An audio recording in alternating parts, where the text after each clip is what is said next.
Yo, welcome to the entertainment headquarters and welcome to another retro classic movie show. Now, this show is dedicated to all classic films from, early times from the 1970s right up to the early 2000s. And right now is a huge special.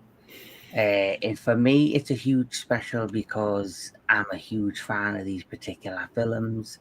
I love these grown up. I love the entire franchise, and of course, it is the Karate Kid. So this is a Karate Kid special, and of course, to talk about these amazing films from one to four, we're doing one to four is my two special guests, which is Mr. Sci-Fi Century and Mr. Jedi Granville.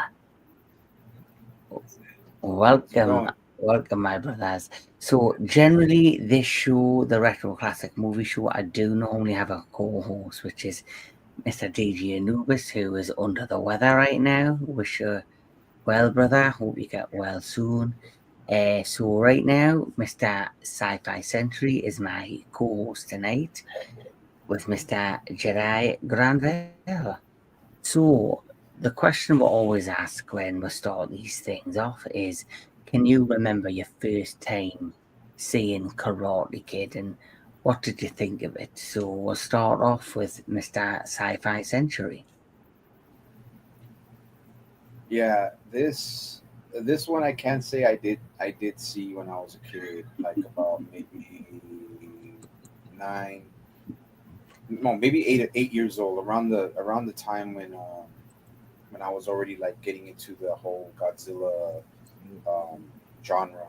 So I did see this one, and yeah, it when I saw it, like it was a big thing back in the early '80s, in the late '80s, middle like mid '80s, and it was all pandemonium at that time. And I was, like I said, I was about 8 years old when I first saw it, and I was just like, yeah, this is really cool. I mean, everybody wanted to learn karate after they saw this one, so I was like, yeah, it definitely was setting a standard for me, and it also set a standard in Hollywood as far as underdog films and martial arts go.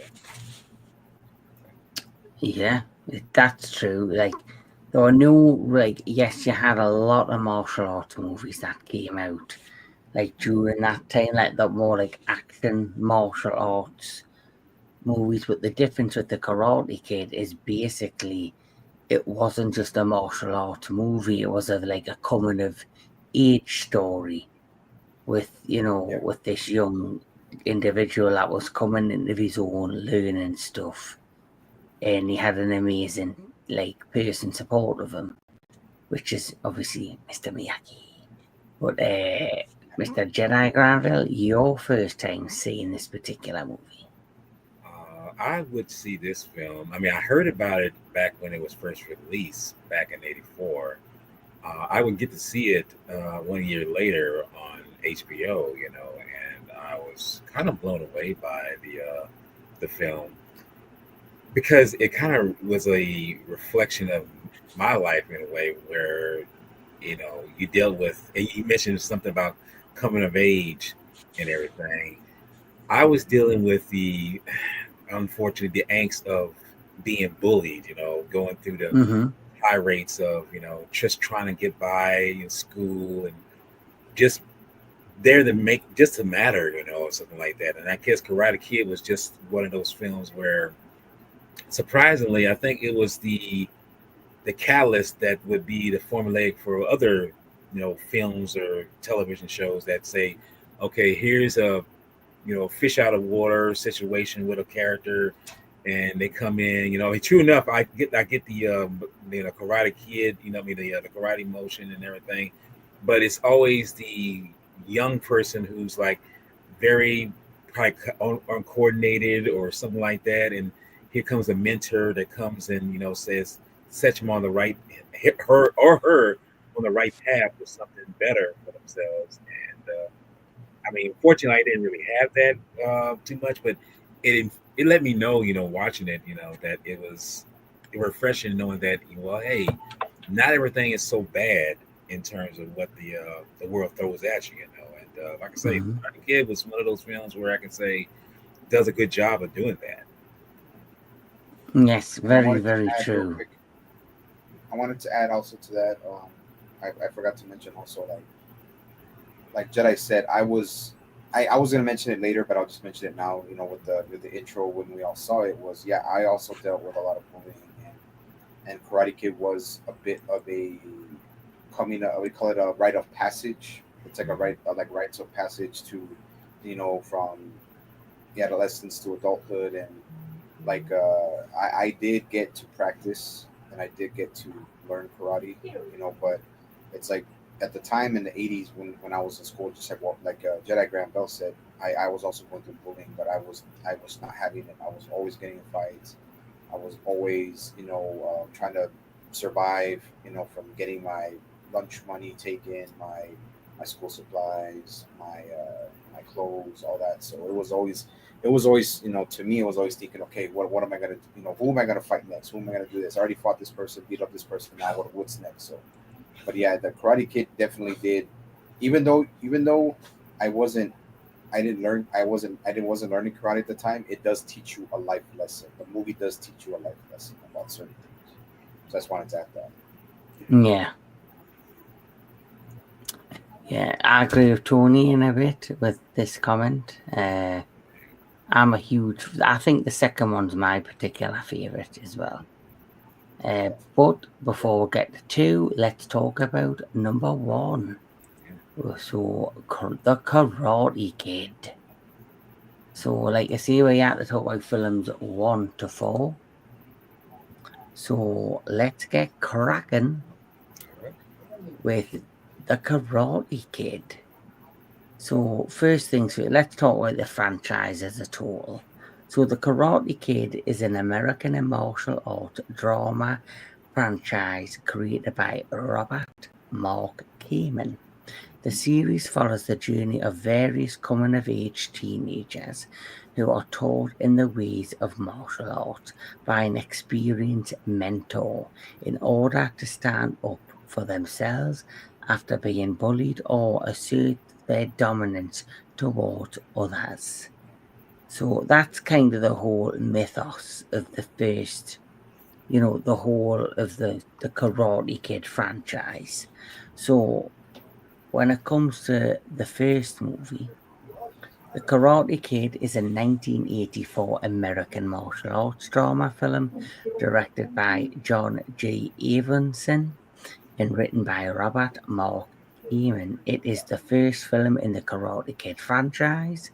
The film stars Ralph Macchio, Pat Morita, Elizabeth Shue, and William Zabka. The story follows Zapka. Hmm? Sorry, it was Oh, William Zapka. Yeah, sorry about that. Zapka. Right, Yeah, Zapka. Sorry. See, I can't yeah. pronunciate It's okay. shit. Well, like No, I it's But said, okay. there we No, it's go. okay, man. It's you all ain't the right, only bro. one. It's all right. It's all right. So, the I got you. story follows Daniel LaRusso, an Italian American teenager from New Jersey who moves with his widowed mother to the Reseda neighborhood of Los Angeles. There, LaRusso encounters harassment from bullies, one of whom is Johnny Lawrence, the ex-boyfriend of LaRusso's love interest, Ali Mills. Ali Mills. LaRusso is taught karate by a handyman and war veteran named Mr. Miyagi to help LaRusso defend himself and compete in a karate tournament against his bullies. So, this film for me, when it comes to see these kind of movies in the 80s, everybody remembers Rocky. Mhm. Yeah. So Rocky for me was like the ultimate underdog story Yeah. for a person that was just trying to make ends meet to, succeed in life and to make something of himself for me, this story was like the story before that, where you had this young Daniel LaRusso who was just starting out in the world. And the two of them films really helped me in the 80s into the 90s. So, who would like to start? Would you like to start sci-fi? Yeah, of course. Thank you. Yeah, it like I said, watching it for the first time, and then you have the intro where they're driving, I guess, out of New Jersey, and they're pushing out the station wagon, and that's already a struggle when you have to push out your car to get it started. So that was a thing back in the 80s and even the early 90s. And they make the drive all the way from Jersey to California, which is probably that's insane back in those days. And then they you hear like this mom talking about being very optimistic about the move, being optimistic about California, and seeing the different weather and the palm trees, and moving into the apartment complex. And I always remember seeing this for the first time, that apartment complex, and I'm like, yeah, even back then, there were so many palm trees in California. It's totally different from New Jersey. But they start off that, and she's very optimistic, and he has his bike with them.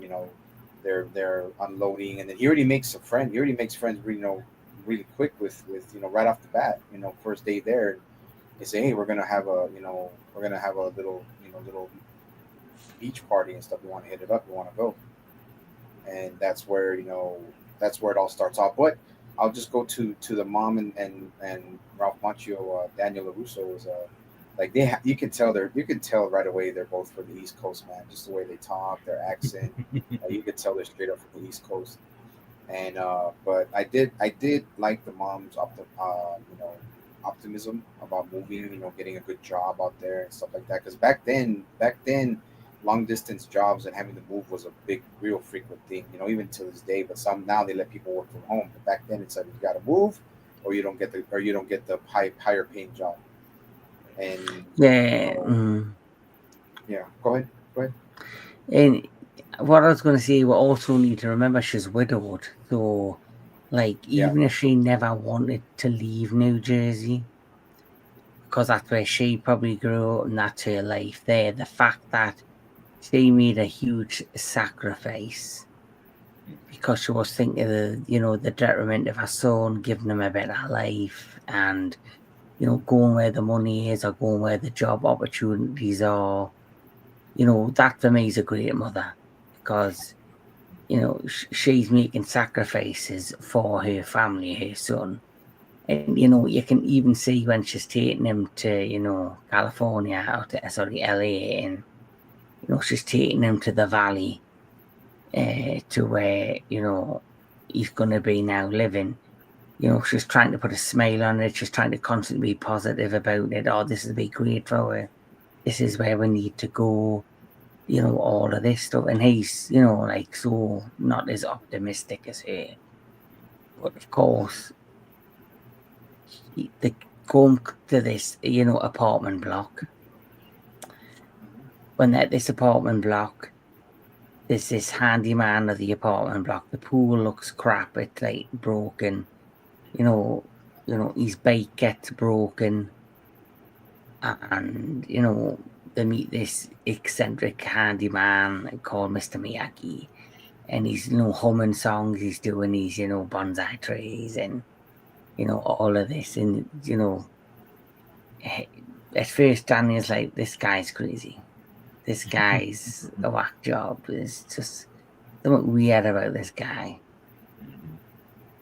And then, the incident happens with his bike. And Mr. Miyagi decides, out of kindness, to repair his bike.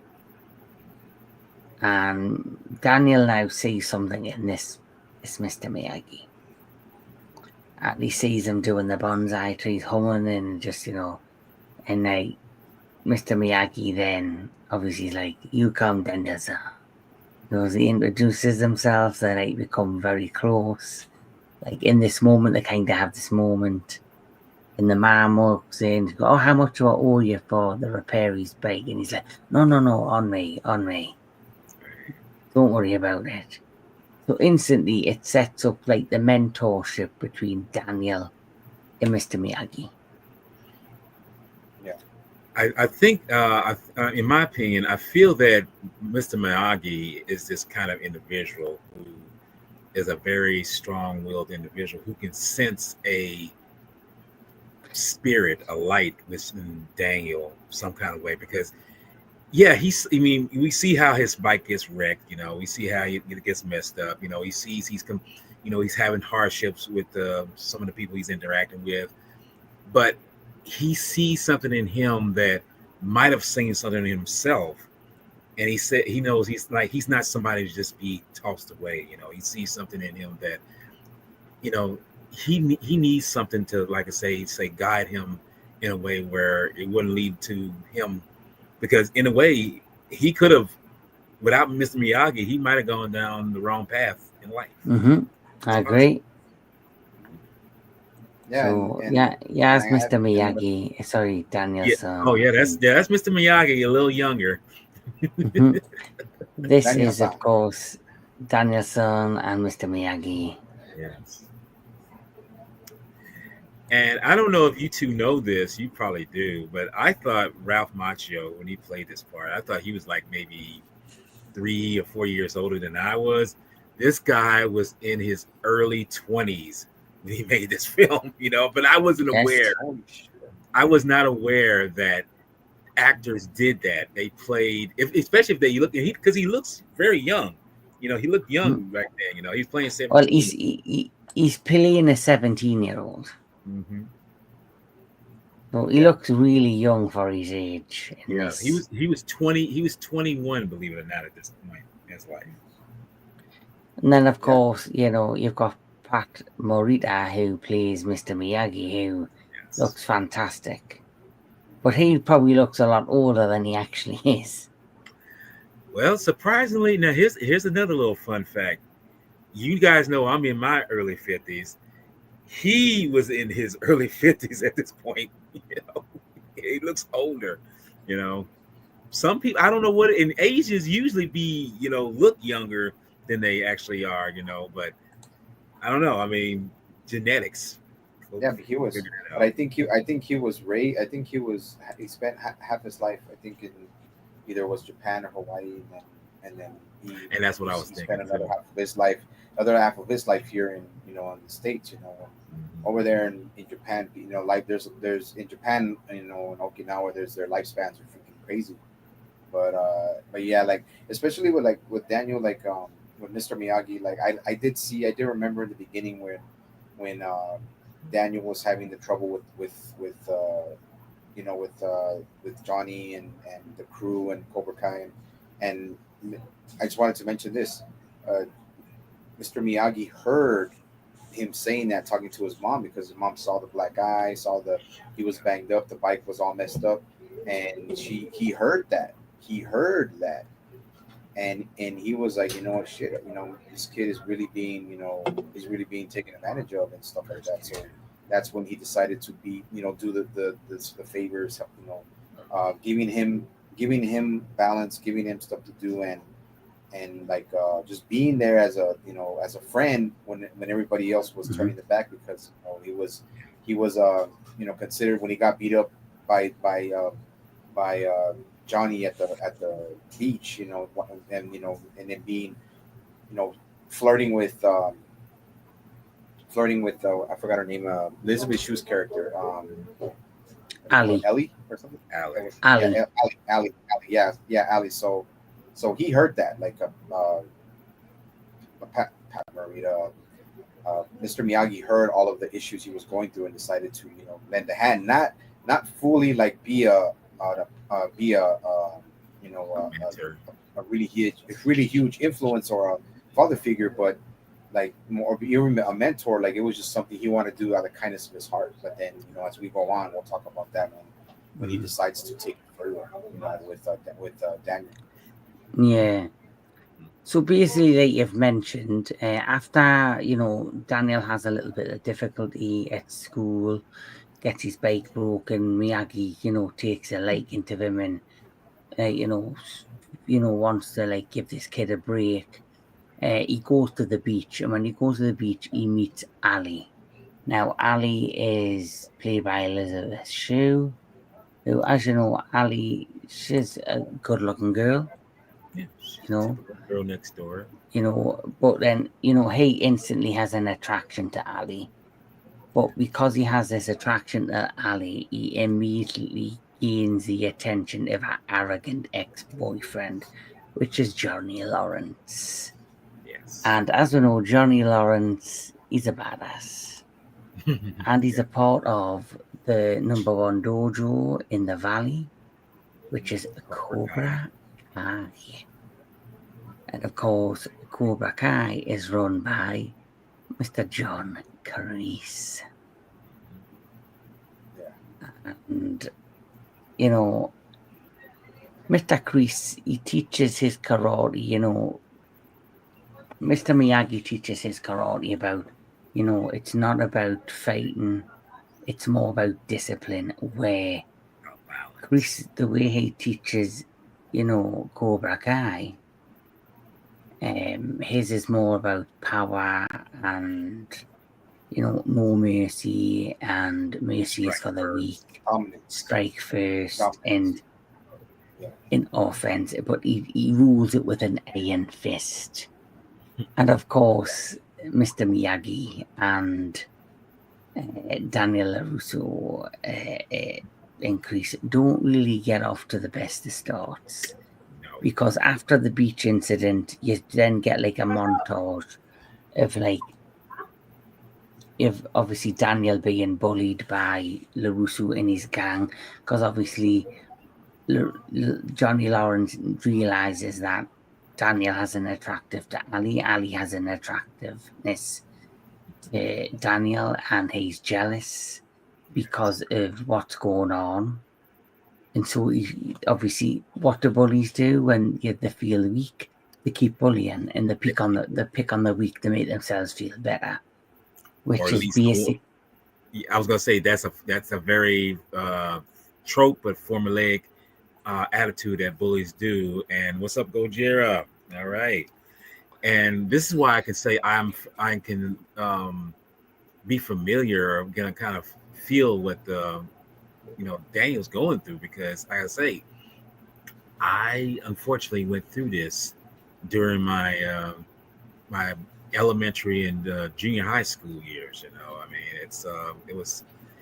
it's kind of like what Sci-Fi was saying. I was going to school not for just learning, but I was trying to survive, in terms of my sanity, because I feel like if I had gone down the wrong road, who knows where I would have been. I wouldn't be here. I wouldn't be talking to you. I wouldn't be doing this. It's just and looking back, I mean, it's kind of scary, because like Daniel, he might have done something that he would have regretted later in life. And it's kind of funny how that's something I never understand. I'm not trying to get off topic. I'll never understand the mindset of bullies to the point where I know something. The reason why some bullies do what they do is usually something that deals with the home, but sometimes it's just because they love to prey on the weak. Mm-hmm. They just got that power play about them. With bullies, there's two types of bullies. There's like the bullies that they bully you because they have something going on, like you said, in the home. Mm-hmm. So they take their anger and their pain and frustration out on weaker people or other people, because it's a way of distracting them from dealing with their own pain. Or you get those where it's like they're so arrogant, or they're so, it's a power thing, right? Or, it's like a power thing, or it's a status thing. If I bully this person, I'm the top dog. It's like a status thing, which I think always sucks. Yes.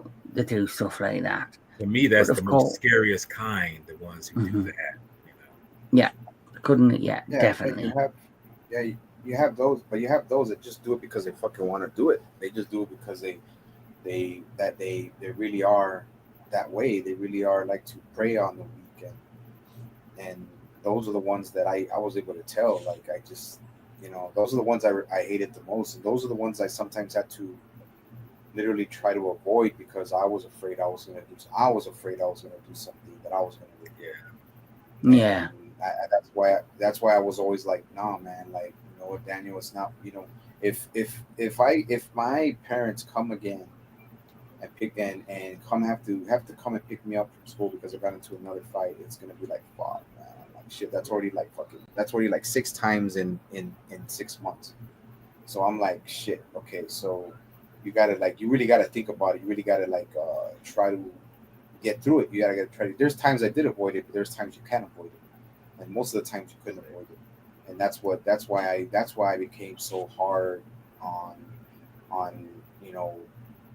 like trying to be civil, try to be kind, but sometimes people like that didn't let me be kind, didn't let me be who I was. So that's why I was such a very troubled and angry child when I got into high school. So I was always getting into fights, 3 different high schools.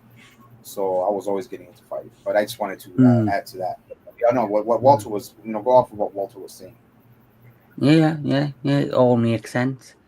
But when it comes to Johnny Lawrence, though, he obviously has Kreese, who is his karate sensei. So as you know, as the bullying progresses after the beach incident between Johnny, got jealous. There's a bit of a fallout at the beach. Daniel's constantly being bullied by Johnny and his, the fellow Cobra Kai students. Daniel, he's feeling, shit about it all. Mr. Miyagi kind of takes him under his wing, but then, says, right, come to me, come to, my, basically like a little sanctuary. And it's like this beautiful, amazing, scenic little garden, Japanese aesthetic garden with all of the bonsais, immaculate grass, all of the, the Japanese little house in the middle of it that's got like the traditional Japanese pull-away, doorways, and it's a proper like sanctuary for Mr. Miyagi that he's worked hard for and built, together, because he is also a war veteran. And Daniel starts doing these like little chores around, painting fences. Yeah, you paint it up. Yeah. Up. Yeah. It's wax on. Wax off. Yes, it's like wax. Yeah. This is where we come with the famous wax on, wax off motif. Mm-hmm. I mean, and we know that's going. That's side. Yes. Side to side. Side to side. Yes. So when that's happening, at the same time, Daniel's still getting bullied by Johnny, and he's that precisely Gojira. Sand the floor. Yes. Sand the floor. Sand the floor. So when all of that's going on, Daniel's still getting bullied. And obviously, Mr. Miyagi said he's going to teach karate to Daniel's son. And Daniel's now starting to get more frustrated because there is that incident at the school dance where they're dressed in their skeleton costumes, Johnny and the gang. And Daniel's at his wits' end, so he decides to attack them by getting the school hose and spray them in the shower room. And they chase after him, and Daniel starts getting his ass whipped. Yes. And then what happens? Mr. Miyagi shows his flicks, as the saying goes. He's able to defend them off Daniel, and he pretty much, he kicks one of them in the nards. I mean I don't think that's a move that you're supposed to do, but it just shows that he's able to defend himself pretty well against opposing and people bigger than him, because Mr. Miyagi, he's a short guy, so it doesn't mean what your size is what you're able to do in that moment, So, and I just want to add this. I just want to add this little quick thing. With Daniel doing that, they're pulling that on Johnny. It's just like, dude, you could have just left. You just could have walked away, you know. But I mean, I get it. I get it when he did that. Yeah. I mean, you Yes. wanna, you. I understand. Like you want to, you know, when Daniel's about to do that, you're thinking to yourself, okay, why are you fucking doing that? You're just adding more fuel to Yes. what they're doing. But I understand because I got to that point where I did that shit. I got to a point where I got to a point where some, a bully was, doing something and whatever, and I fucking just I pushed him from behind real back because they would always do that to me. And when he did that to me, I was at my wits end, and I stood right up to him, to his face, and said, do something," and he didn't do anything, and I was surprised. I thought he was gonna sock the hell out of me, but he didn't. But it was like, but what I had to do, he had to get the other fuckers. Okay, let's go, man. I'm like, okay, let's do it. Let's go. Which one's first? So I'm like, but I would eventually, I would eventually, have to, I would have to resort to defense and stuff. But no, it makes sense. But he didn't have to do that, man. He did not have to do that. But but you have to have like in the film, you have to have reasons. You have to have the story. You have to see, okay, it was that little thing. It was just water, though. It's water. He wasn't, putting fucking. He wasn't like, freaking throwing fucking stupid shit or like a, Yeah, it wasn't like it wasn't like in Carrie where he actually got pig's blood and tipped it on a poor innocent. It was just innocent water. Yeah. And they beat him up, and Mr. Miyagi, and then Miyagi goes to Cobra Kai where we are introduced to Kreese. And obviously when they introduce the Kreese, he goes there to peace offering because he's an adult. Kreese is meant to be an adult, and he's like, let's resolve this, peacefully. And Kreese is arrogant. Like you see, he teaches with no mercy, strike first. And this is where Kreese and Miyagi basically, he turns and he goes, "Oh, I'm gonna get train Daniel. I'm gonna get him ready for the competition. The Valley All Out tournament or whatever it's called, the Valley tournament. All Valley tournament. Yeah, All Valley tournament. Yeah, the All Valley tournament. And Kreese is like, I'll see you there. But then this is where, like you mentioned, Daniel starts to slowly get frustrated because basically it comes across that Mr. Miyagi's using Daniel to do all, his handyman work, like, paint the fence, wash the floor, wax the floor. And Daniel at one point gets so frustrated and they get into like this little debate. And then Daniel goes, "Show me what." Then Mr. Miyagi's like, "Show me, paint the fence." And he's like, and then Mr. Miyagi goes to attack him and he's like that. And he instantly defends himself. "Show me, wax the floor." And he's like that. And he's like, and you realize what he's been doing. It's muscle memory. Yes. It's like not just up here, it's in here. And we got to remember, see, Daniel is a teenager, and if all of us were teenagers at one point, we immediately think like, "Oh, what the hell is this, man? I mean, I don't got time for this jazz, man. I mean, get the hell out of here, But Mr. Miyagi knows that this is a fire that needs to happen. There's a spark to get him going. So yes, yeah, you're right. But it's that moment where you realize that we as audience don't really know what the deal is, why he's having him do this, but it's like we know there's a reason why he has Daniel doing these things. But Daniel's the one is like, I'm like, I want to be knowing how to do this. I want to show punch.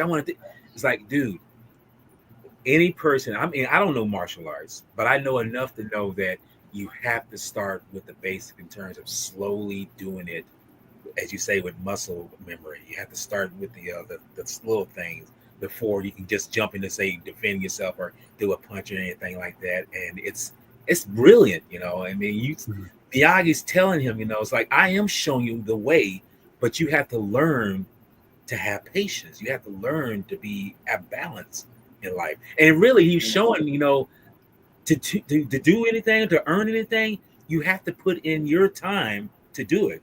So when he was having him doing and wax the floor, doing all. It's like he's also showing them, responsibility for who you are. And Well, when I it wanted comes to I the wanted to add. No, Mhm. no, I just wanted No, to add no. this real quick, Kevin. Mhm. Like as a martial artist, me being a martial artist, it's not only muscle memory, it's muscle endurance. When you're doing it all day long and you're doing, you know, paint the fence side to side, wax on, wax off, and sand the floor. All of that, you can tell when you see him. He's always rubbing his shoulders. He's always like, oh man, he's always in pain. He's always like, because that's endurance. Because anybody who knows that, anybody who's done martial arts is you don't gain endurance in one day. You don't gain endurance Yeah. in 2 days. You don't gain endurance in a week. You gain endurance within months.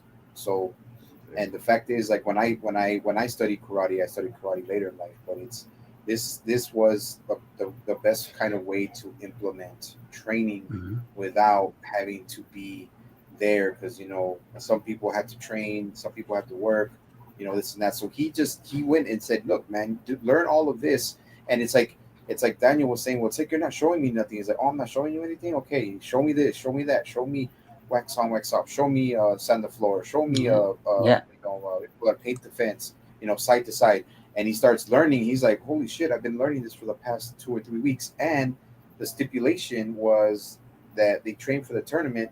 The Cobra Kai, the students had to leave him alone completely. Couldn't touch him at all. So Yeah. that's why he was able to. That's why he was able to get more in touch with Ali and build a relationship with her, while still being able to be trained by Mr. Miyagi, Mhm. and learning Yeah. muscle memory and endurance. Yeah, absolutely.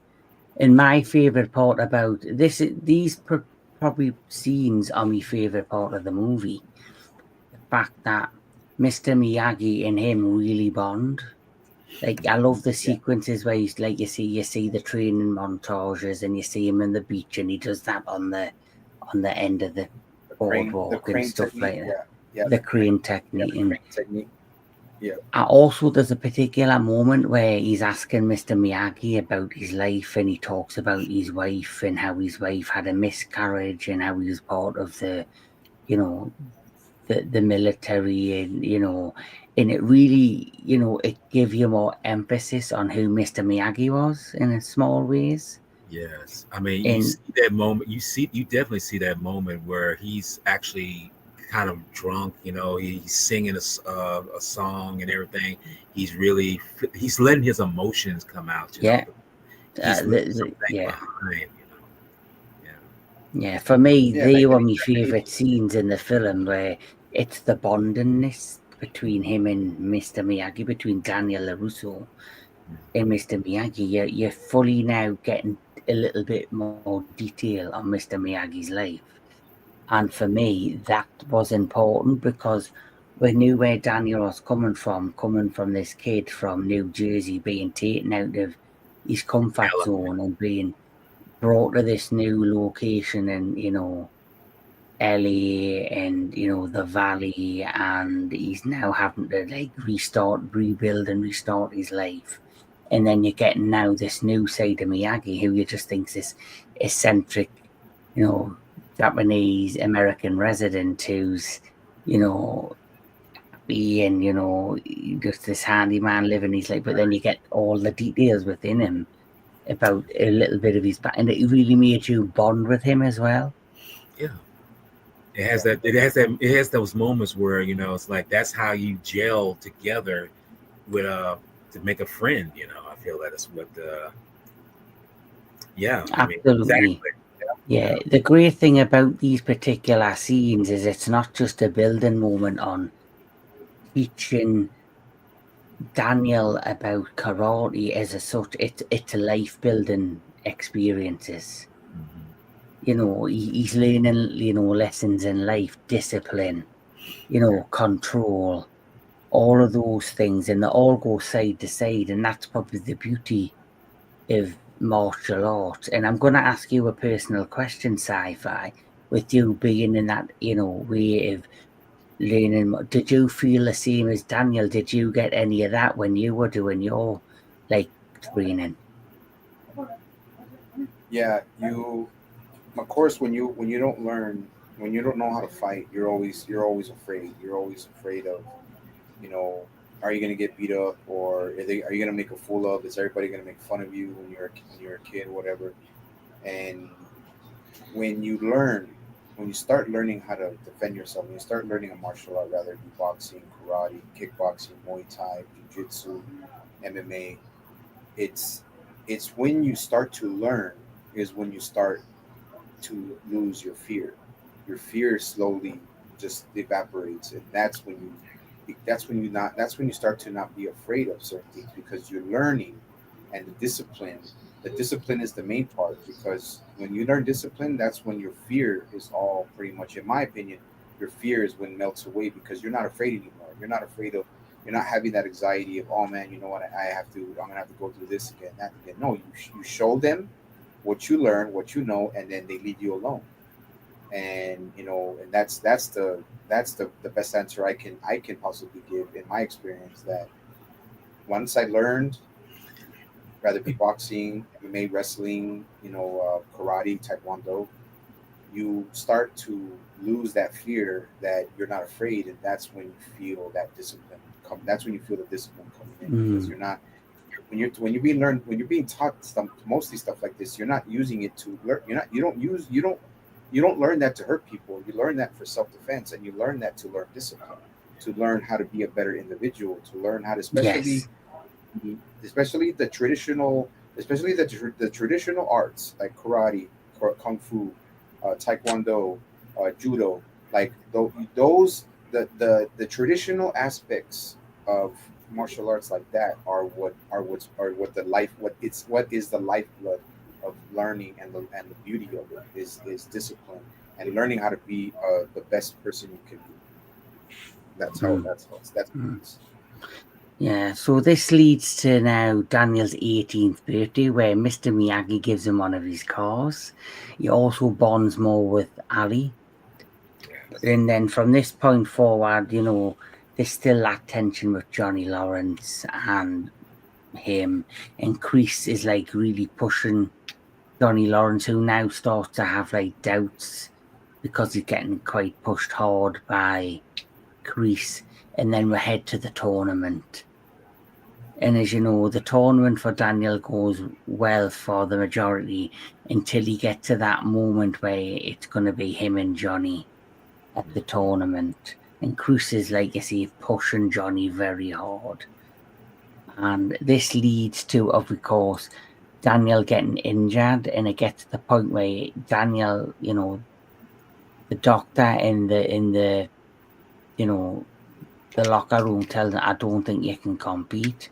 Right. But Mr. Miyagi, he's so worried for Daniel, and he gives him this final little, hint of encouragement. And this leads to Daniel going into the competition against Johnny. And this is where, during the competition, because of Creed's, arrogance and, the way he goes on, he basically tells Johnny Lawrence to sweep the leg, Hmm. which is what got Daniel seriously hurt. Yes. And that's why he ended up in the locker room. And, Johnny, you can see the look on his face, like, what went too far, yeah. Right. I don't really want to do this. I don't want to take it this far. Like, I've pushed Daniel enough. And like you say, unless you've seen the show Cobra Kai, you do find out more of Johnny's background and why he is the way he is, even back as a teenage child. Because even I think that's a moment where you realize a seed has been planted that, yeah, Johnny is who he is, but there's more to this character than we think he is. It's like, even he's like, okay, I might be this person, but it's like, I'm okay. I think I have some boundaries here, And it's like that shows a character right there in that moment, Yeah. And of course, Kreese is like the monster at this point. He's just so arrogant and pushing pushing Johnny to go too far and to do this and that. And Daniel, after picking himself back up, goes into the competition and using the training and the discipline of Mr. Miyagi, finally gets the final blow against Johnny, which for me was an amazing moment. Boom. And, he wins the competition and everyone celebrates. And Mr. Miyagi is just brilliant. I love Mr. Miyagi. Yeah. And obviously, Pat Morita, who plays him, we know he had personal problems, but he made Mr. Miyagi his own. And without the fact, who he is, and what he brought to the character, he made him a legendary character. I'm assuming you know that he was nominated for Best Actor lead for this role, right? Yes, which sucks as always that he didn't get a Walter, because let's see, the Oscars is dicks. So. I was going to say it's a dead issue, but I mean, it shows how powerful his character to the Academy. Yeah. Right, exactly. Give it to him. Yes. And I wanted to add just before that, like what Kevin was saying, we have to be honest here, and I'm going to be honest as a former martial artist and student of karate and stuff like that. We all know that Johnny was much better than Daniel. We all know that Johnny was more athletic, he was stronger. He had a lot more experience. He had been doing it for how long? The whole point was it took an underdog like Daniel to learn from a person like Miyagi, where they in history you go back and I try to do that history before the stream that karate originated. They say karate originated in Okinawa, but actually karate was just a sub style from China. It was from China, and then it's just that Okinawa and Japan made it their own, and karate is basically the head, or not the head, but the main most famous martial art in Japan. And Okinawa was its own island back then, but now it's a part of Japan. But I just wanted to say that like Daniel learned just from an amazing character like Miyagi, the kind of karate that you're not taught in the States. That's why it was so rare that, in my opinion, Daniel won by a hair, because we all know Johnny was much stronger, bigger, more athletic, more trained as far as longevity and in karate. And that's why I just wanted to throw that out there. Oh, but Pat Morita, man, like he's a comedian. Actually, Pat Morita was a comedian. And if you look at this, he actually had a recurring role. Yes, I was gonna say, did anyone know about that? So he was a comedic actor before, a more serious and more disciplined role in Mr. Miyagi. I was going to actually bring this up myself, that he was in the Happy Days. So it just shows you how talented Pat Morita is as an actor. That he can, and especially with what he brought with the Mr. Miyagi role. But of course, they celebrated, and the film ends on such a positive note. And even Johnny, congratulates Daniel. And it's like, for me, if this film was a success, because it was a success, we did progress to sequels. But even if this hadn't, the way Johnny, you went, you're all right, Russo, you're all right, in the kind of made amends. If this hadn't got a sequel, I would have been happy, because it was like a full circle moment. But luckily, just like Rocky, we are granted another sequel. We are granted a sequel, and we're quite lucky that the sequel, in my personal opinion, is just as good as the first one, if not better. So, Karate Kid Part 2. Yes. Now, Very. Karate Kid Part 2, as you know, we are introduced to Mr. Miyagi in the first one. Mhm. Because of the success of, you know, I was going to say Mr. Miyagi, the movie. If they ever do something like that, I'll watch that. Well, I will talk about that near the end. But because of the success of Karate Kid Part 1, we are granted this Part 2, which, as you know, we got a little bit of an inkling of Mr. Miyagi's life.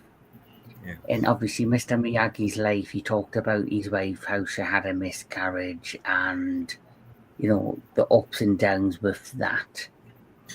In the second movie, basically, you know, it's a direct continuation from the first one. We do have that amazing moment which directly follows the end of the first film where Kreese is in the parking lot with Johnny Lawrence and he's being quite brutal in a, you know, bullying basically where Mr. Miyagi goes to town on him.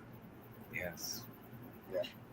Which he doesn't have to do too much because he lets himself get injured in that moment, you know. Yeah. And, you know, brilliantly done.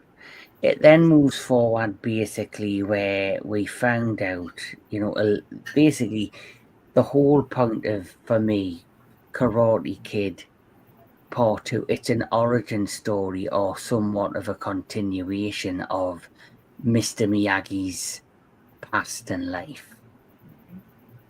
We knew he was in the war, we knew he was an American-Japanese immigrant. We knew he served in the the American military. But now we find out more of his backstory, why he came to Japan. Why he came from Japan to America. And, he's sitting at home, him and Daniel are together when he gets like this letter, and it's basically from someone from his hometown informing him that his father is gravely ill and he has to go back to Japan, back to Okinawa. Yeah. Which, if us three gentlemen get to go there together, would be a great thing. Yeah. Oh, yeah. I'd love to go to Okinawa. So, the film, he gets his letter and he ends up going to Japan, back to Okinawa, and Daniel ends up going with him. And he gets picked up by these guys. One is called Chozen. Chosen. And Chozen's very friendly. He comes across as a nice guy, but very arrogant. Very arrogant, yes. But we know deep down, just by his expressions and the body language, that nothing, it doesn't seem as nice as what we think it is. Yeah, he's very scary, I can tell you that much. Yeah, so he gets picked up, and Mr. Miyagi, and Daniel get drove into some area, and he's then reintroduced to, I think it's his best friend.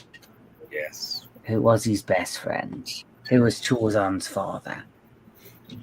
And they have a falling out. They had a falling out many, many years ago. The falling out was because Mr. Miyagi fell in love with his best friend's girlfriend. And, they had this falling out, and he's had like a disdain, like a hatred for him ever since.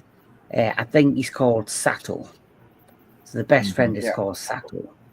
So Sato is his best friend, and Mr. Miyagi had this, I don't think it was ever established if when Sato and Yuki, that's the name of the best friend. I don't know if it was ever established if Mr. Miyagi had an actual affair with Yuki behind Sato's back, or if there were just two best friends. I can remember. Sato had, feelings for Suki, and then Mr. Miyagi had feelings, and she ended up falling for Suki.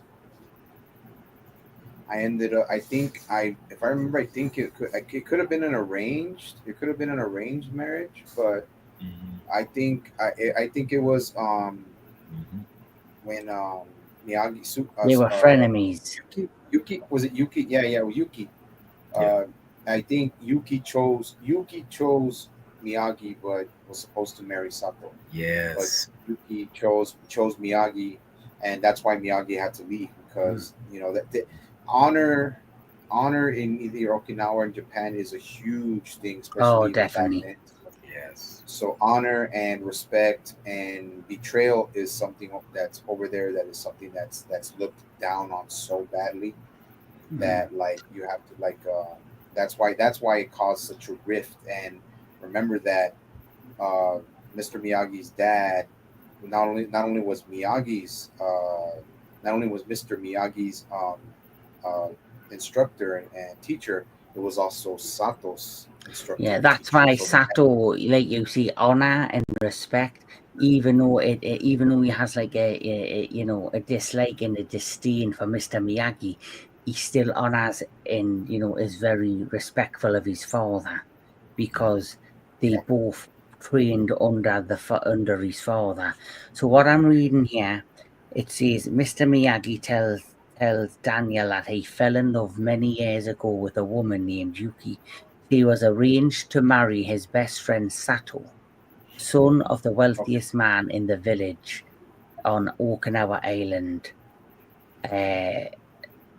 The son of the wealthiest man and fellow karate student of his father. Upon announcing his intention to marry Yuki, Sato challenged him to a fight to the death. Instead, Mr. Miyagi left the country, and that's basically how we ended up in America. So Sato was arranged to marry Yuki, but Yuki and Mr. Miyagi fell in love. So instead of any conflict, Miyagi decided to immigrate to America, and obviously that also opened the door to join the American military and serve in America under its military and build a new life there. But of course, because of probably how it went about, and probably in many ways in Sato's eyes, Mr. Miyagi's a coward. But in Mr. Miyagi's mind, he didn't want to hurt Yuki and didn't want to affect her chances of, a beautiful life with the son of the wealthiest man on Okinawa Island. But as we know, she remained loyal to the Miyagi family and has been basically there with him and the father all this time. No, I mean you gotta go ahead. Stop. You got something. No, I was gonna say this like arranged marriages around the globe and countries is nothing new. Yeah. And Japan is one of those, and Japan and Okinawa are one of those countries that arranged marriages were there, and a lot of women. It was if even if the woman did not, even if the girl that was arranged to marry a person and that, they did it out of honor for their family, and because it was they thought their family thought was the best thing to do. They thought it was the best thing to do. So even if they didn't want to be with that person, if they were able to be with a wealthy man, they have a better life, a better chance of raising children, having because back then, like in Japan back then and in Okinawa, having their longevity of their family and their bloodline was a big thing back then. Yeah. So what ends up happening is so obviously. I'm sorry, I was just gonna say Jedi. Okay. No, I was just gonna. No, I was just gonna say. No, it's just the fact that they looked at him as a coward, but I feel that he was more braver than people give him credit, because we got to remember he's moving away because he doesn't want to fight his best friend, even though his friend feels that he betrayed him. He's not going to fight him. He's not going to fight him to the death. He's not going to. He feels like it's better to dishonor myself than take the life, or let this go on. Go on him. Because it's like, if he does this, yes, he might have to, if he loses his life, that's one thing. But if he actually kills his best friend, he has to live with that guilt forever. And that's the thing. I feel he made the better call by leaving. You know, that takes a lot of courage to do that kind of stuff. Because he basically gave up his whole life that he's only ever known Right. to go to America. And of course, Chozon, introduces Daniel and Mr. Miyagi to, Sato in this abandoned warehouse. Sato basically knew that Mr. Miyagi would return to visit his father, and challenges him to a fight, which Mr. Miyagi refuses. Which then obviously sets up this whole scenario of once again Daniel being bullied by Chozon, and Mr. Miyagi in some ways gets bullied and threatened and intimidated by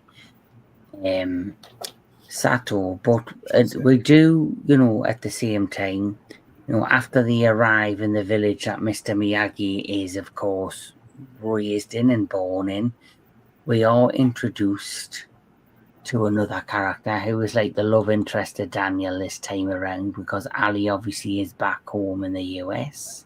Right. We are introduced to Kamiko. Yes. And Kumiko-chan.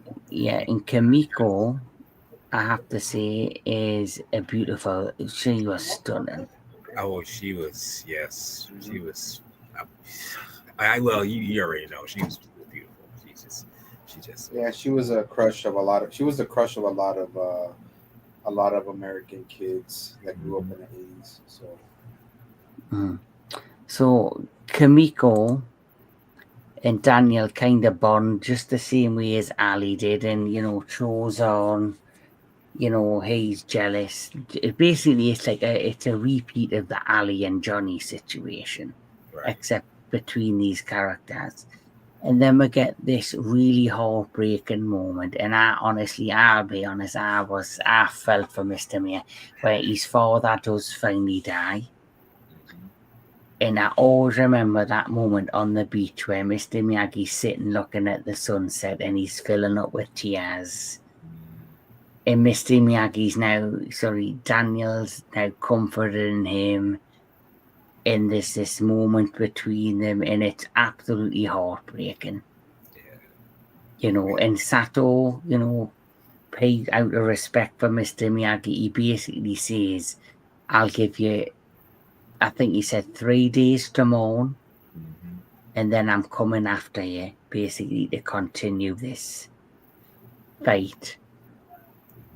And just that one, honestly, for me, it's the most powerful scene in the film.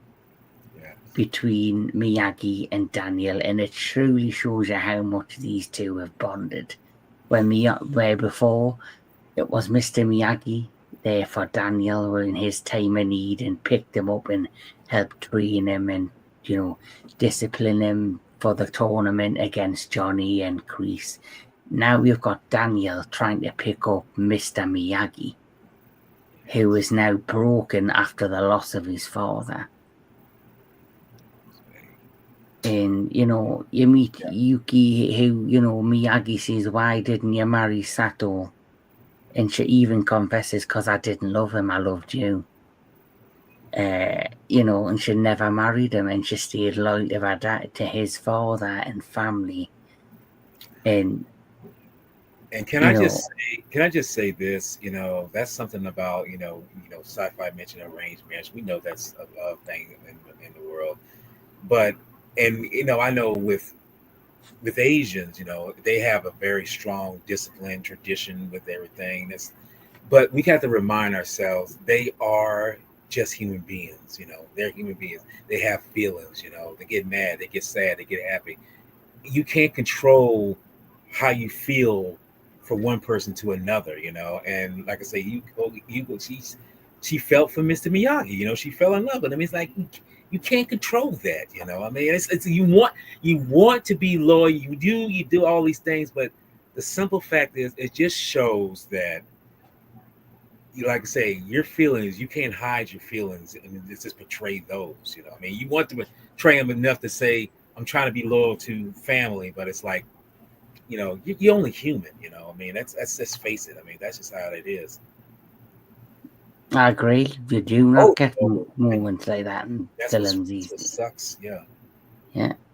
Films these days seem very hollow over that, it's all about quantity than substance in films these days. And what I mean by that is it's sequel, rather than Remake, substance remake. and originality.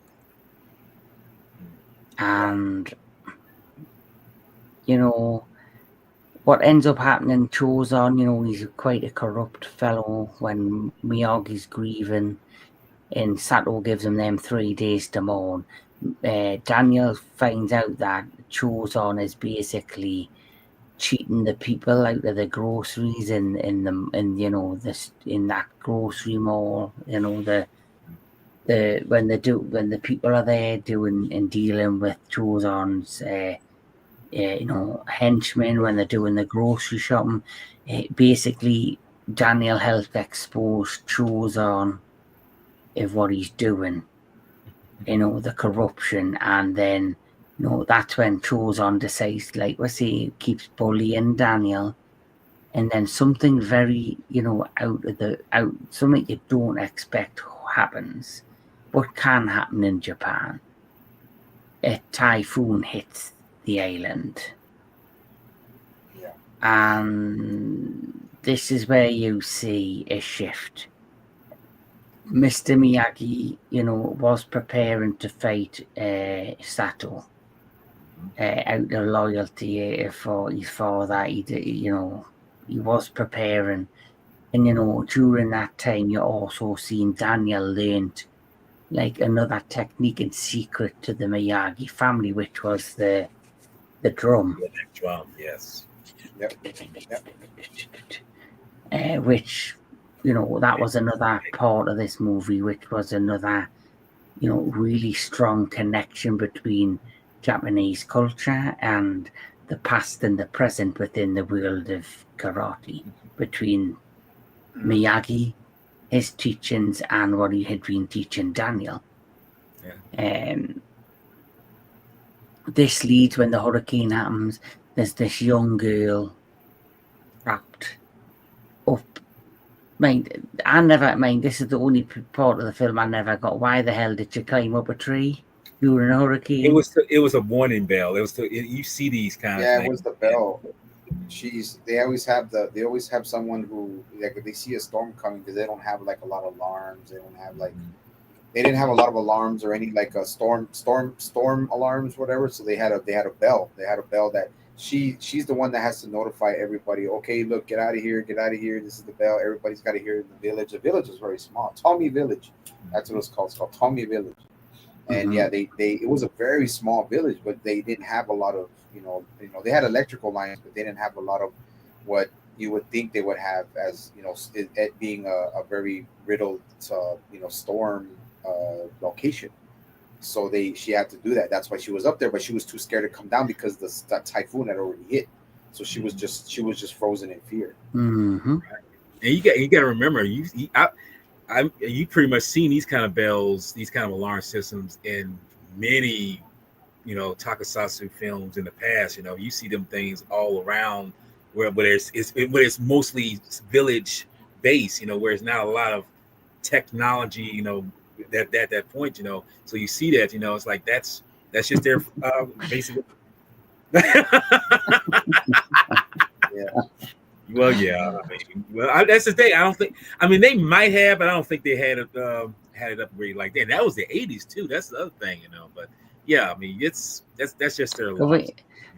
This island must have been the Japanese version of Amity Island in Jaws, right? They're not connected to the mainland, and so it's like its own little world out there. Actually, yeah. Yeah, that's fun. So what ends up happening next, obviously, Sato, Daniel's son, Mr. Miyagi is looking at this poor little girl that, Sato and him are like bringing people into like this little, again, it's like I don't know, it's just like a city town hall type thing, bringing them inside, and And But then remember, Sato before they can get. I mean, Sato gets trapped under a log or a tree or something like that. yes, yeah, that. So basically, when the hurricane hits, Mhm. Sato must have been preparing for his fight against Mr. Miyagi when it hit, and the cap like the training Part of hut the or frame. house Part of the that frame of the house. The frame of the house. that he was training in was knocked down because of the typhoon, and he's trapped underneath, and Daniel and Miyagi and that get him out. Yeah. And this kind of changes the tie between Mr. Miyagi and Sato, because Sato's like, thank you, for helping me. And then the little girl's up in the, like you see that bell tower, and Daniel goes up to save her. And Sato's now looking at Chozon, his nephew's like, please go and save her. Right. As well, go with Daniel's son and help. But he cowered out and, go. He's like, Sato's like, go save her, help. And he's like, you better go help her. And he basically runs off like in a cowardly way. Mhm. And Daniel shows how brave he is and saves the little girl and brings her back into like this town hall in Osaka Island, and Shozan basically looks at Daniel, looks at Miyagi, and all's forgiven, and they make peace. And he's like, I forgive you, Mr. Miyagi, all is forgiven, all is in the past. Because I think he realizes the person Mr. Miyagi is and who Daniel is, and sees, the man that Daniel's becoming, and realizes Mr. Miyagi has taught him right and wrong, and disciplined him. And Honor. I think because Sato nearly lost his life, I think he learned life's too short, and that he needs to let this go for him to move on with his life, but to also to make peace within himself. And that's what happens, which then leads to where they're at this massive, like the same town hall with the big, they're having some sort of ceremony. Mhm. It's a temple. And It's a temple. at the temple, and they're having a ceremony, and of course Shozan decides to interrupt the festivities with a knife and takes a kimono and brings it on that little island within the temple and threatens Daniel. Can I just say something real quick, Kevin? Yeah. So, we call it Tamlin, Tomita, and Kumiko in the kimono, the geisha type kimono, doing the dance. I was like, wow, like that was before Chosen comes in and and puts her hostage, puts a knife to her throat. Like she's dancing, she's beautiful dance, like the whole temple, everybody's celebrating, doing the bone dance and all that stuff. Like I was like, what? I was like, that she looked amazing. Yeah, a lot of the people in costume looked amazing, but she looked amazing, man. And every time I look at it, it's like it takes me back to when I went to Japan. So I'm like, it's just like, dude. Like, yeah, it was like the geisha outfit, wasn't it? Yeah, And it's like the kimono, yeah. Like she looked stunning in the outfit. And I was gonna bring up as well, like when we're finished, like talking about the initial second movie, obviously Shozan and Daniel get into this, fight, and it basically ends quickly the way the first one did. Daniel gets the upper hand, and Chozan's finally defeated, and all's forgiven. But the one thing I love about the second one more than the first one is the fact that obviously you get more of Mr. Miyagi's backstory.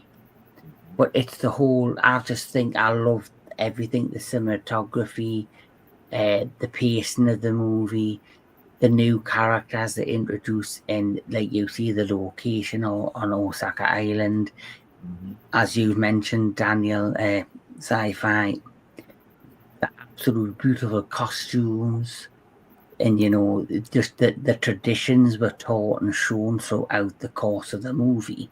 It's just breathtaking. Yeah, absolutely, it is, and it's just like we said, and the thing about what I like about this one too is it to me it's even with the second one, but this one, the second one though, the battle between Chosen and Daniel, it was to the death. It wasn't a tournament like even Miyagi Hmm. says. This is not a tournament. This is for fucking real. Like Mhm. you better be ready to die. Like Hmm. Chosen was ready to die. Chosen was literally ready to die. Like he Hmm. he he was ready, and Yeah. because yeah. I'm sorry. Go ahead. Go ahead. Go ahead. No, no, I'm just agreeing with you. Yeah, it's like, yeah, Yeah, like this was a tournament to the death, which yeah, upped the ante and made it more serious than the first one in terms of risks, and in terms of the stakes involved, where people would actually are but could potentially die. But that's the thing that kind of grabs me. It's like how ingrained that tradition and just the whatever goes in their minds, how they're so driven with that.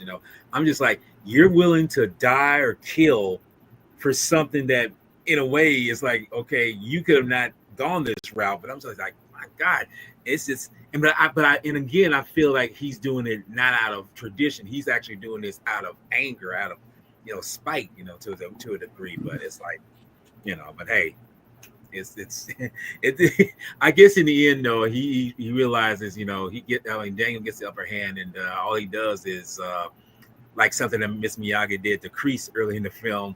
He was because he could have killed him, but all he does is says, you know, you're gonna kill me. It's like wrong. He just his nose like that. So it's like, he's not a killer. yeah. I mean, he could have, but go ahead, Sarah. So, That's what. Yeah, but that's why it's not. That's why it's my favorite because it took it to life and death. Like it brought out Mr. Miyagi's backstory even more, his history, and then but it also showed that even Sato said when after the storm that Daniel asked Sato, hey, can we I know you guys have a celebration or a festival. Why can't you do it at the temple?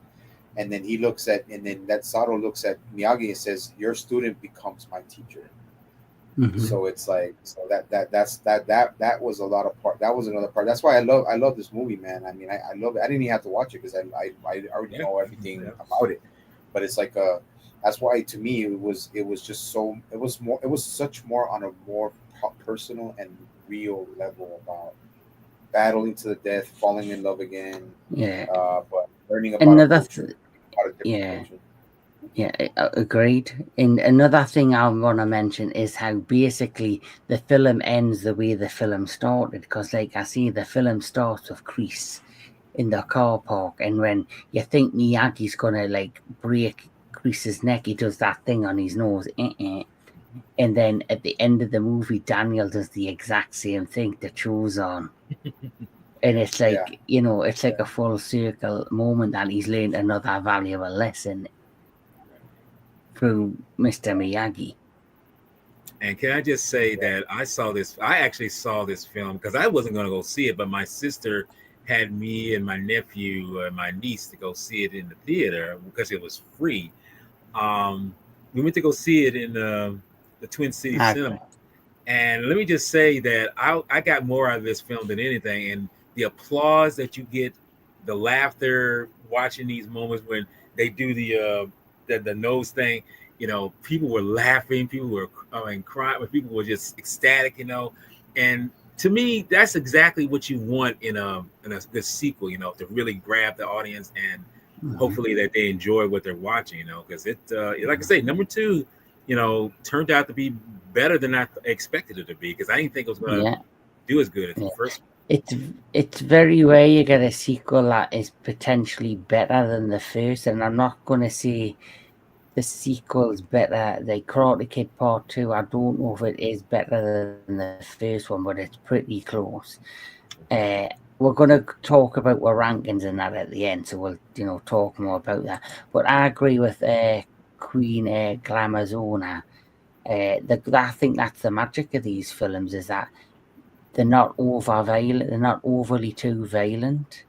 And I don't think they need to be, because it's about the life lessons you learn throughout the movies Right. from the different characters. It's like you say, the coming of age stories that are teaching people lessons in life, and you don't always have to be overly graphic to do that.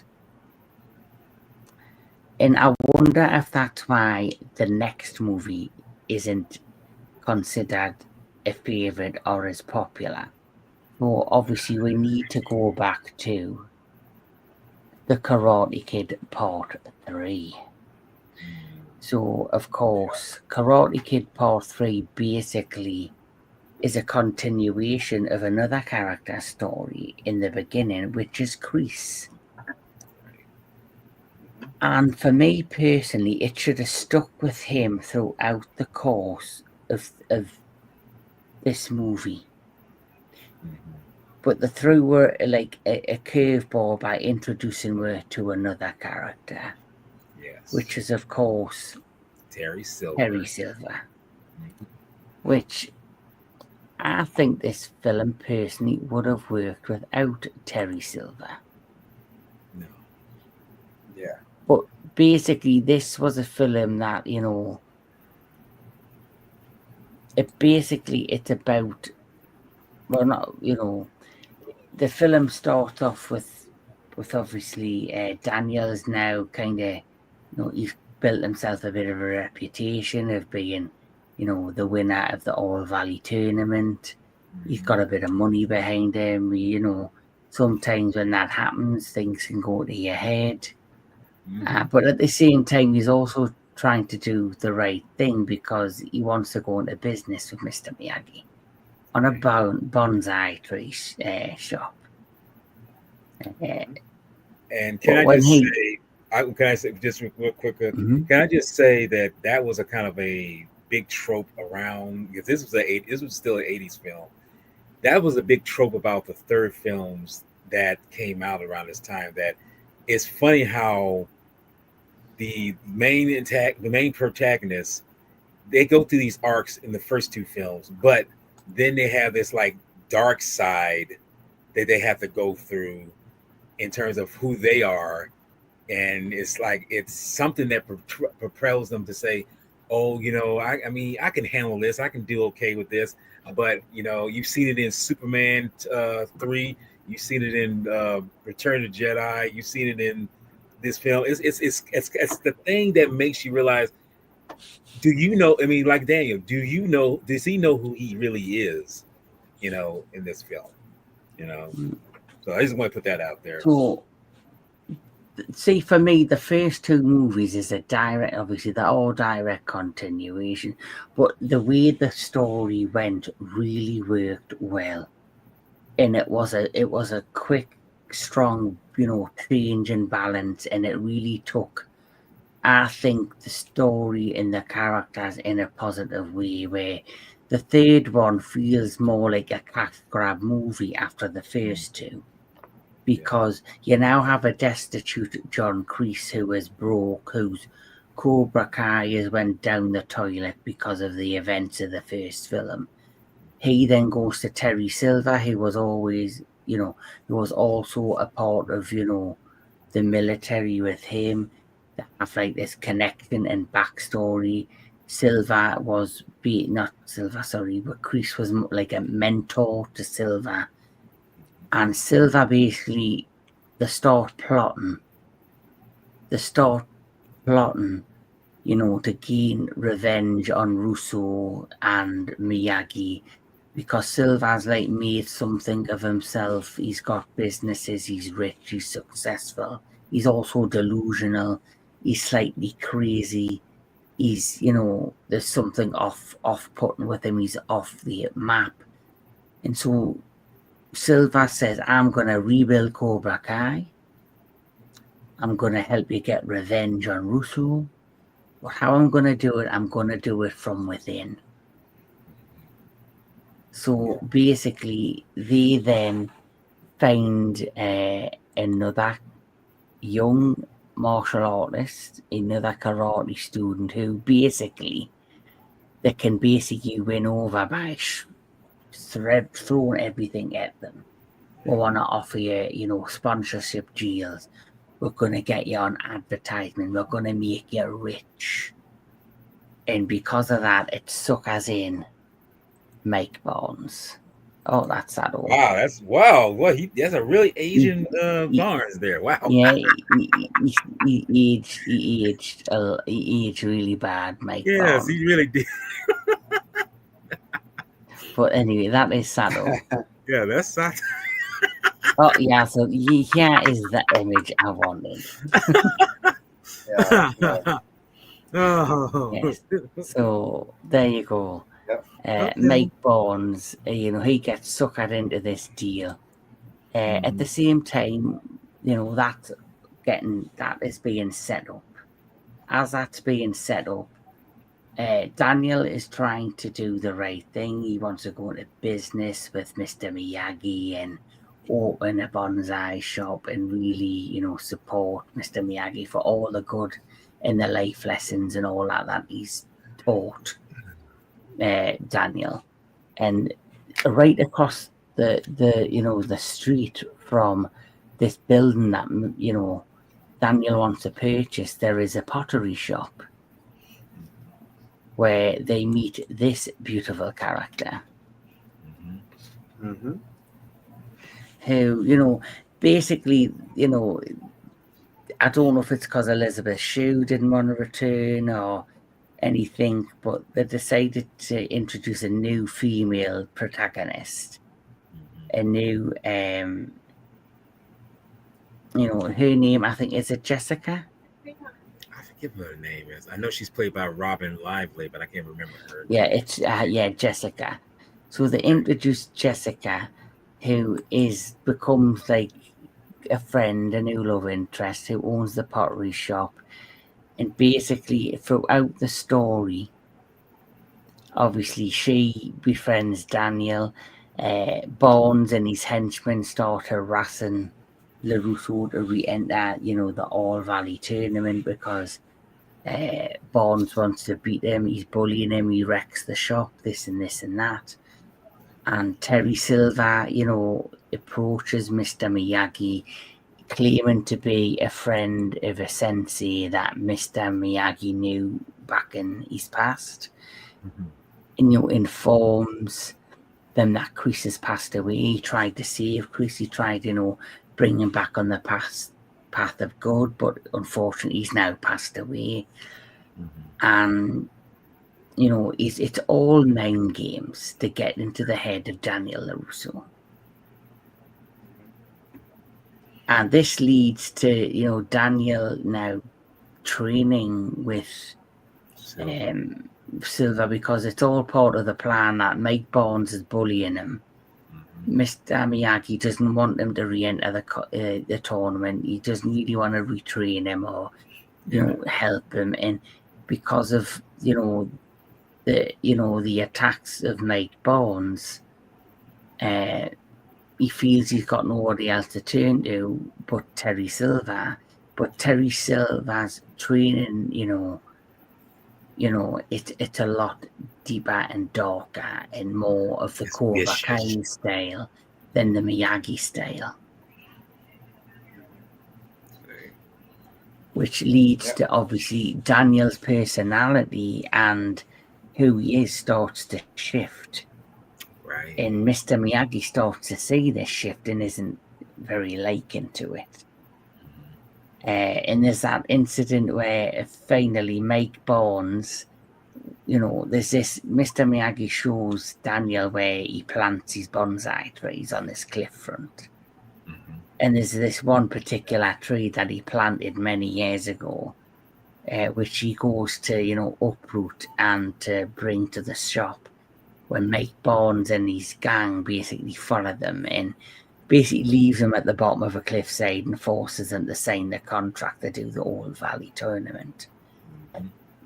And, things get more darker and, this film, it's not, I think why this film misses the mark. It doesn't have the emotional attachment or the way the first two do. because even though Mr. Miyagi's in it, he doesn't really play a huge part in it. In the way the first one, he was the mentor, the teacher.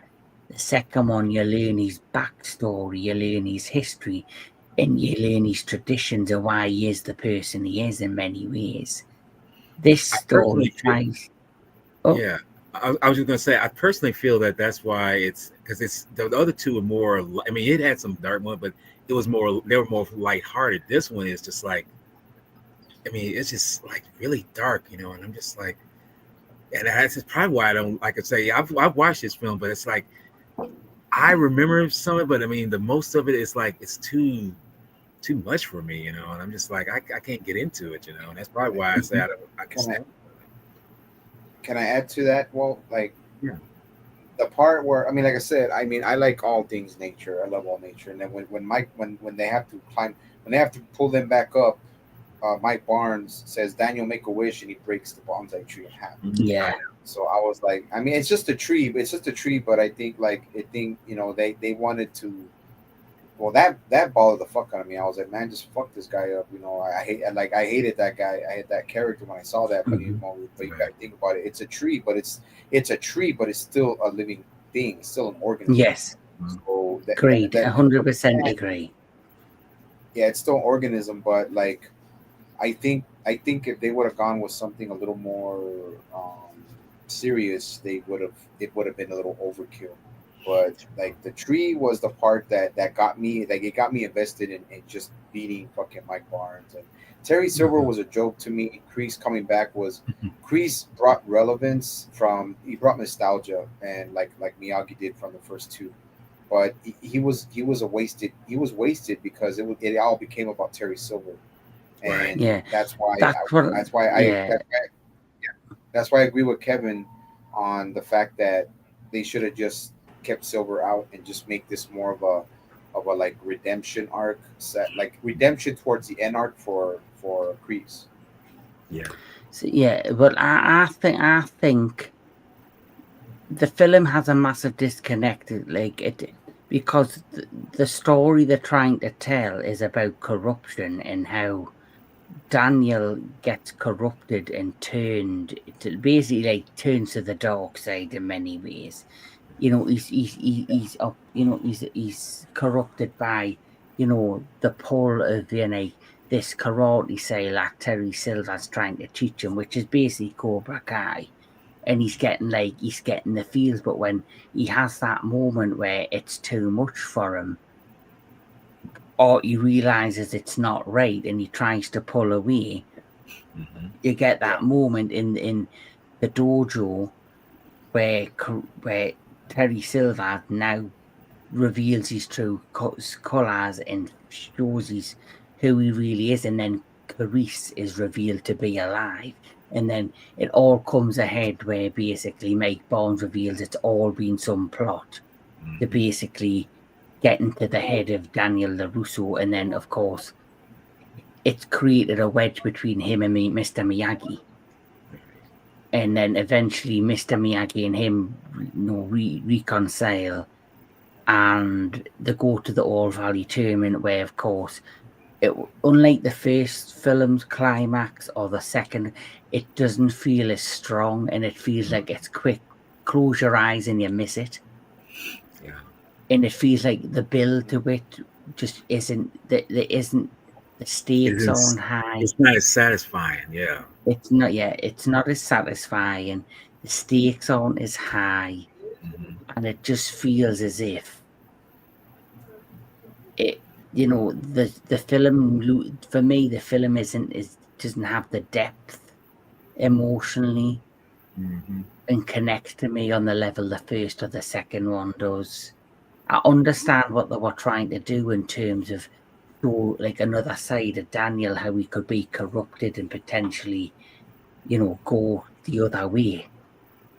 But he pulls back and realizes he's making mistakes, and he's doing things out of character for who he is. Which I feel like it could have worked. It could have worked in that mindset, but I, as you say, I think they were trying too hard too, you know, with that notion, you know. I agree. But you see, I agree with what Lady Glimmer Zona is saying. But this is why I say you shouldn't have added the character of Terry Silver.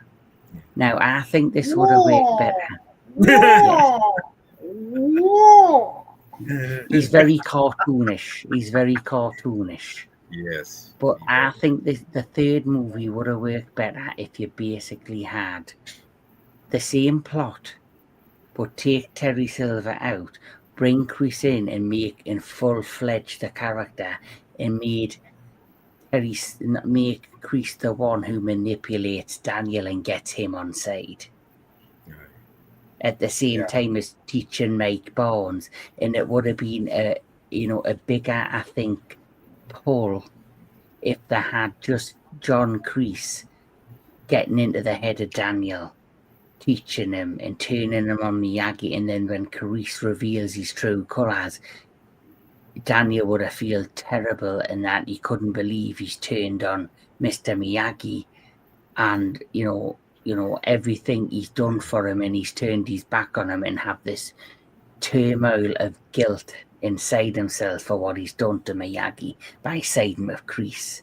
Now that for me would have been a stronger story, and it would have had that connection and that pull to the audience, because you would have had another already established character in Kreese, but then you haven't to re-establish this new character of Terry Silver in not that not that the actor that plays him, which is it Thomas Ian Griffith.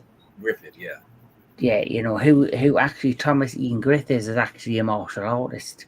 Yeah. He's a black belt, so he's already 6'4", 6'5", something like that. Yeah, and he's also a well-known producer as well. He's a producer of film and television outside of his acting career.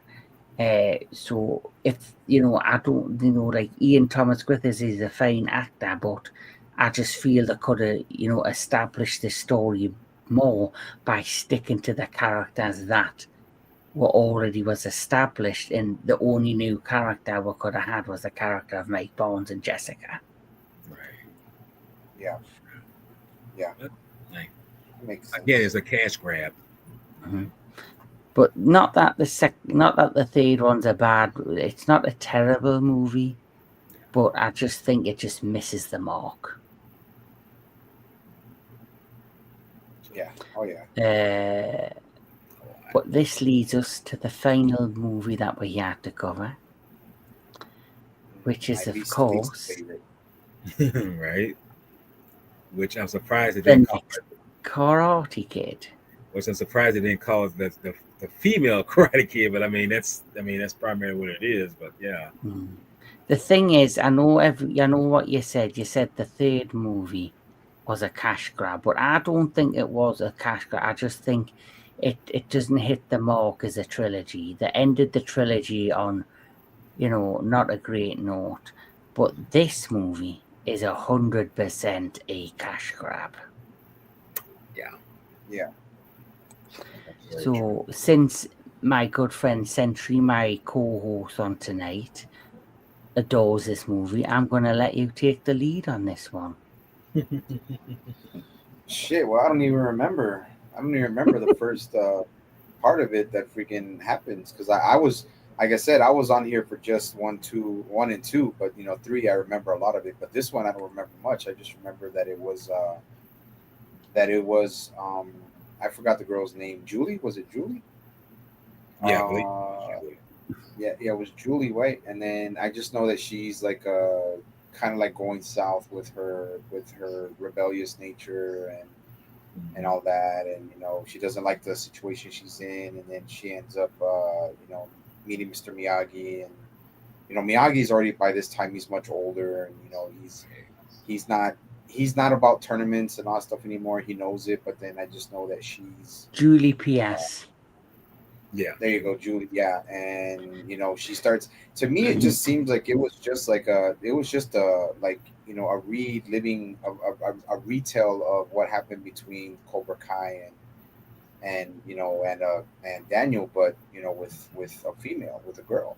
Right. And I had no idea who Hilary Swank was at this time because when I saw it, I wasn't even into it because it was a girl. Well, I believe But this was I our mean, first movie.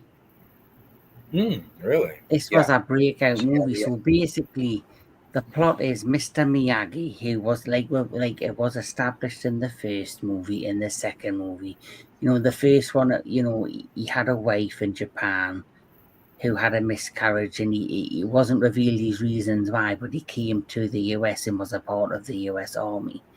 Then we found out his reasons of why he came to America, which was the whole incident with Sato.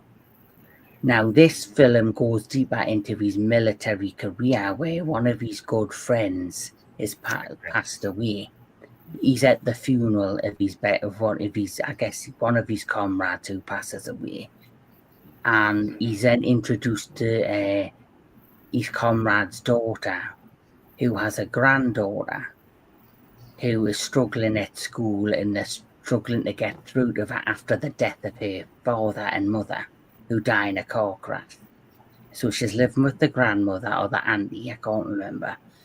And she's living, and she's got anger issues, she's got frustration, she's, in a bad place after losing her parents in a car accident. So Mr. Miyagi, like he did with Daniel, who was moved from New Jersey to California, LA, away from everything, he decides to stay in town for a few days to support the grandmother or the other auntie with Julie.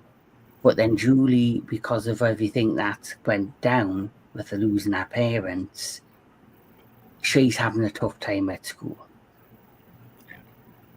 And you've got this guy who is working at the school who's basically a douchebag.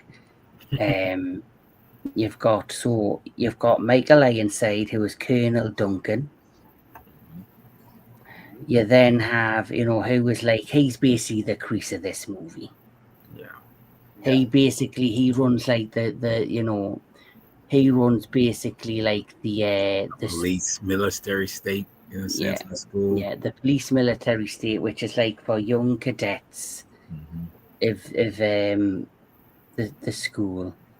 And then you have the character. It's basically ROTC, but in another way. Yeah. Then you have the actor Chris Conrad, who plays Eric McGowan, who is the douchebag student. Yes. Who basically is bullying her and is trying to persuade her to do things that she doesn't want to do. Might go out and is a complete prick. Yes. You've got Mr. Miyagi, who is trying to be there for Julie. And she also is it like a little hawk that she's who's hurt its wing and she's trying to get back. Yes. Better and you've got all that going on. And I know he's older, but he still looks good. Oh yeah, he's still he's a little older, but he's a little more seasoned, but he still looks good for his age. Yeah, so obviously you've got all that going on, and basically this goes down, and they're bullying her, and she ends up obviously having enough, and basically it's like a retelling of the first movie where Mr. Miyagi starts teaching her lessons and training her without her knowing she's being trained to defend herself. And it basically ends where she ends up going against the bullies in the school. Yeah, because it comes to a head with the bullies. I mean, it's almost literally like a death match to some degree. It's like wow. Yeah, I like some of my favorite scenes in this, even though it's not on the level of the first two. Or in some ways, I'm starting to think do I like this better than the third? Because there are some good scenes in it. I like the scenes at the Buddhist monastery. Yes. I do find them scenes interesting where she learns, life lessons and, about balance and discipline. And I miss them scenes, that you didn't get them in the third film. Because obviously You've already had in the first one, the second one. Like, what more can you train about in the third one with Daniel if he's learned them lessons? The third one, like I said, it's all about him being lured to like this, lured, by Sure. things, and being suckered into like situations, and then learning to pull back and realizing you're going down the wrong path. Where with the fourth one, it does try to keep the traditions of the first one. In the second one, where she's learning these lessons that Daniel learned in the first one. Yeah. Yeah. So And she's much more athletic Mhm. than I thought. Like I do remember like Hilary Swank has always been very athletic. Like, she's like when she jumps in the air, like out of reflex and lands on the hood of the car. And Mhm. that's when Miyagi says, "Oh wow, you have great reflexes, and Yeah, you have a warrior spirit. You see, you have a warrior spirit, and yeah, the flexibility she uses, the kicks, when the time when she's fighting that fucking douchebag, she literally lifts her leg up like that, holds it, and then slams it on his back. I'm like, whoa! I was like, damn, she's making Daniel LaRusso look like nothing. But that's another reason why I'm not, of course, I'm not against Hilary Swank at all. How she did, she's very athletic, and it had a Yeah. good story for her. She did a great job in the movie. I just couldn't, like, because of the differences and not a lot of the nostalgic parts of it, aside from just Mr. Miyagi. It's like, if you're gonna make a movie, you should have just made the movie about Mr. Miyagi himself. But Yeah. it's like, I'm not like, but no, I mean, I don't hate this movie. It's just not. It's the least favorite. I mean, well, I've never even seen the other Karate Kid with Jackie Chan, so I'm not watching that one. But I will take part four over that one any day. But it's just yeah. something. Now that I've watched the movies, I think I prefer the fourth one to the third one. And which I'm surprised I'm seeing that, but now that I look back at the fourth one, and I only watched it this morning in preparation for the night. And you know what I loved? I loved at the end. I don't know why it gave me vibes of the Warriors. When they're on the pier and the car gets set alight, and you know, Zed. I think it's Zeb fights Julie. She beats him, and then Michael Ironside's character then starts bullying the other guys, and then Mr. Miyagi steps in and he fights Mr. Miyagi and he beats him, and then it's like, it just gives me this vibe of, like, I don't know, like a vibe with the Warriors for some reason, with the crowd around them, the Yeah. the alpha, the elite squadron and Duncan. And another thing that I liked about this, unlike the third movie, which features Chris, I like this movie because I like the antagonist. I think Michael Ironside plays a better villain. Yeah. He always is a good villain, or a good, straight talking man. Like, I loved him in Starship Troopers. I loved him in this. Is the Total Recall. villain Total character, Recall. Total Recall. I love him in the show V. I don't know. I don't know if you ever saw that film Scanners. He was in that. Yes. Part in that. Yeah. Oh, Scanners. V. Was it V? Is it V? The final TV show? The TV show, the miniseries, the final. Well, yeah, he was in TV show. V with Mark Singer, right? Yeah. Okay. Yeah. Okay. Brilliant Okay, actor. So I think because I like a lot of the actors in this and I like the performances, it just has that little edge over the third one. And like you say, it's like trying to retell the formula of the first one. Yes, it's not on the level of the first or the second, but I appreciate what they were trying to do. And I think if you had a young girl at the time, I think it's great for young girls to watch and to, learn self-worth and discipline and all of that.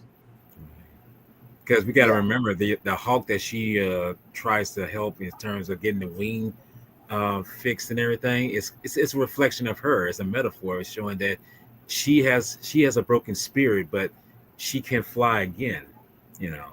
And I feel that that's what happens because you see it in the end that the Hulk flies away, you know. I mean, when she lets it go, so it's like, yeah.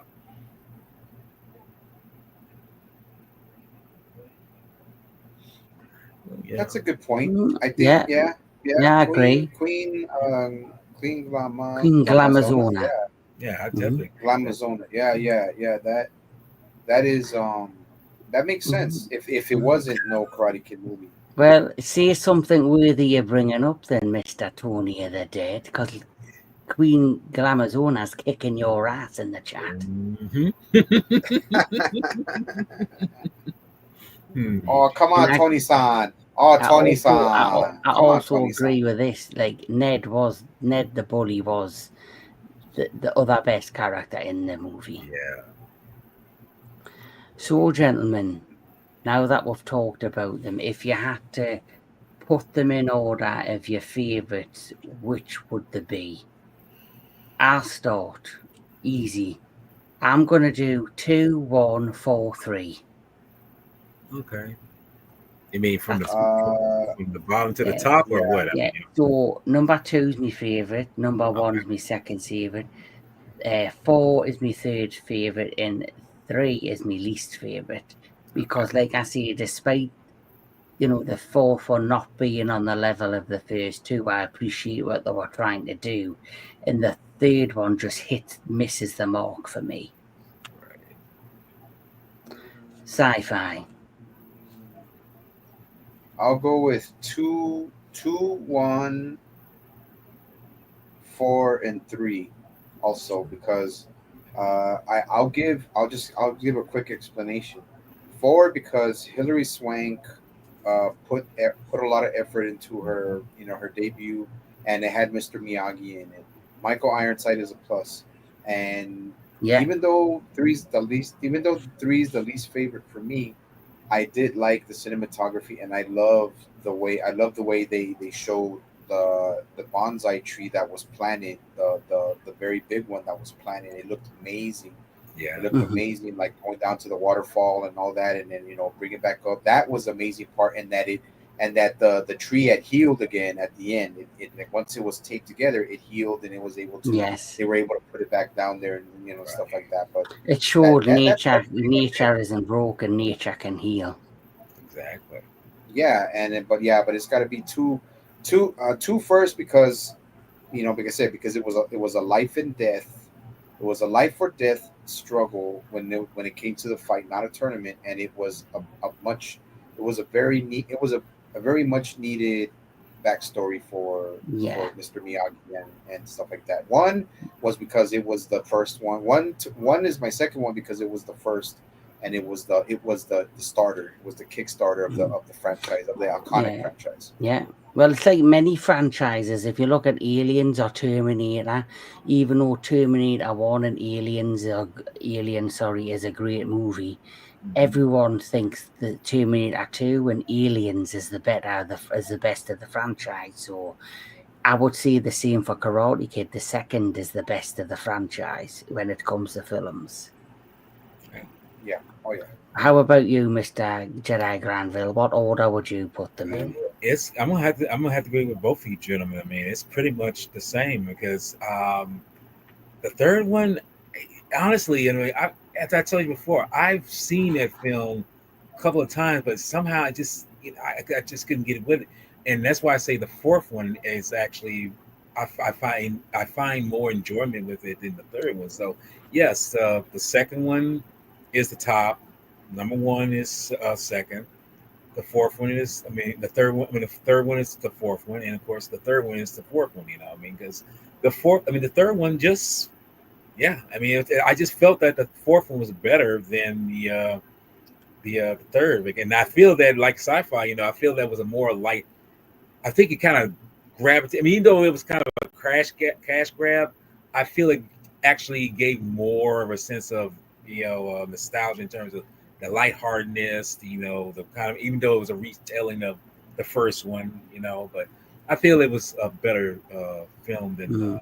And it cost $12 million to make the fourth one, and it made $15.8 million. So it's not a box office success, but at least it wasn't a total flop. It did get its budget back with a little bit on top, and it probably would have made a little bit more on rentals. So it's but as for the rest of the franchise, thanks to the success of Cobra Kai, or well, not even Cobra Kai, I generally feel this piece of shit. That kind of got the ball rolling with a bit of interest in the Karate Kid franchise, and it's after that some great creative minds decided to bring us Cobra Kai. Yes. Now, Cobra Kai is an amazing nostalgia ride into the past, and really, really ups the ante and really, levels out Johnny Lawrence as a really great, amazing character. We're seeing a glimpse of what his story was in the Karate Kid. We get a full picture of who he is and what he's been through throughout the course of the 6 seasons of Cobra Kai. So if you haven't checked it out, please do. Cobra Kai is an amazing show. And another thing I love about the Karate Kid movies is the soundtrack of the first and second films. Mm-hmm. And they bring some of that music back in Cobra Kai. It's a love letter to the original movies, but it also tries to bring it into today's society with the youth of today, and it works really, really well. I gotta say, I am the man who will fight for your honor. Yeah. I'll be your hero. You've been dreaming of. Yes. Like, that's enough. I don't want we're getting kicked off. Not because, not for copyright of the song, just because you're singing shit. Okay, yeah. But I love that. I'm joking. No. Yeah, I just had to say it, man. None of us mentioned it, so we had to mention it. Yeah. So then we got Karate Kid Legends, which I do have my review on the channel. For me, this goes under the same category as Karate Kid 4, the next Karate Kid. It's not a terrible movie, but it starts off with one thing and ends it on another note. And that is another movie like Karate Kid 4. It has some good moments, like the next Karate Kid. It has some good moments, but it just falls short, in my opinion. Now, the lead actor, this kid, I think he was Ben Wang. I think that was the name of the kid who was in this. He is phenomenal. Okay. Yeah. I see a massive bright future for him in film. In terms of if he keeps going, an amazing actor, does an amazing job. He's a legit martial artist, right? He's a legit martial artist, yes. Mm-hmm. Maybe when it comes on streaming, maybe I'll check it out. See what the film. Yeah, I'll give it a watch. I mean, I'll give it a watch because, I don't like a blending of styles. I mean, Bruce Lee did it first, but I would say, Bruce Lee didn't do the whole, kimono with the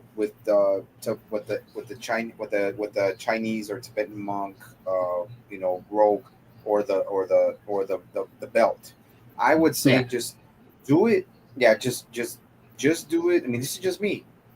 People will disagree, and I don't give a shit. But I'm just saying, look, right? Like Bruce Lee stuck to his style of Chinese, but he implemented karate, taekwondo, Muay Thai, all that stuff, boxing, whatever. But I don't blend too perfectly historical genres or styles.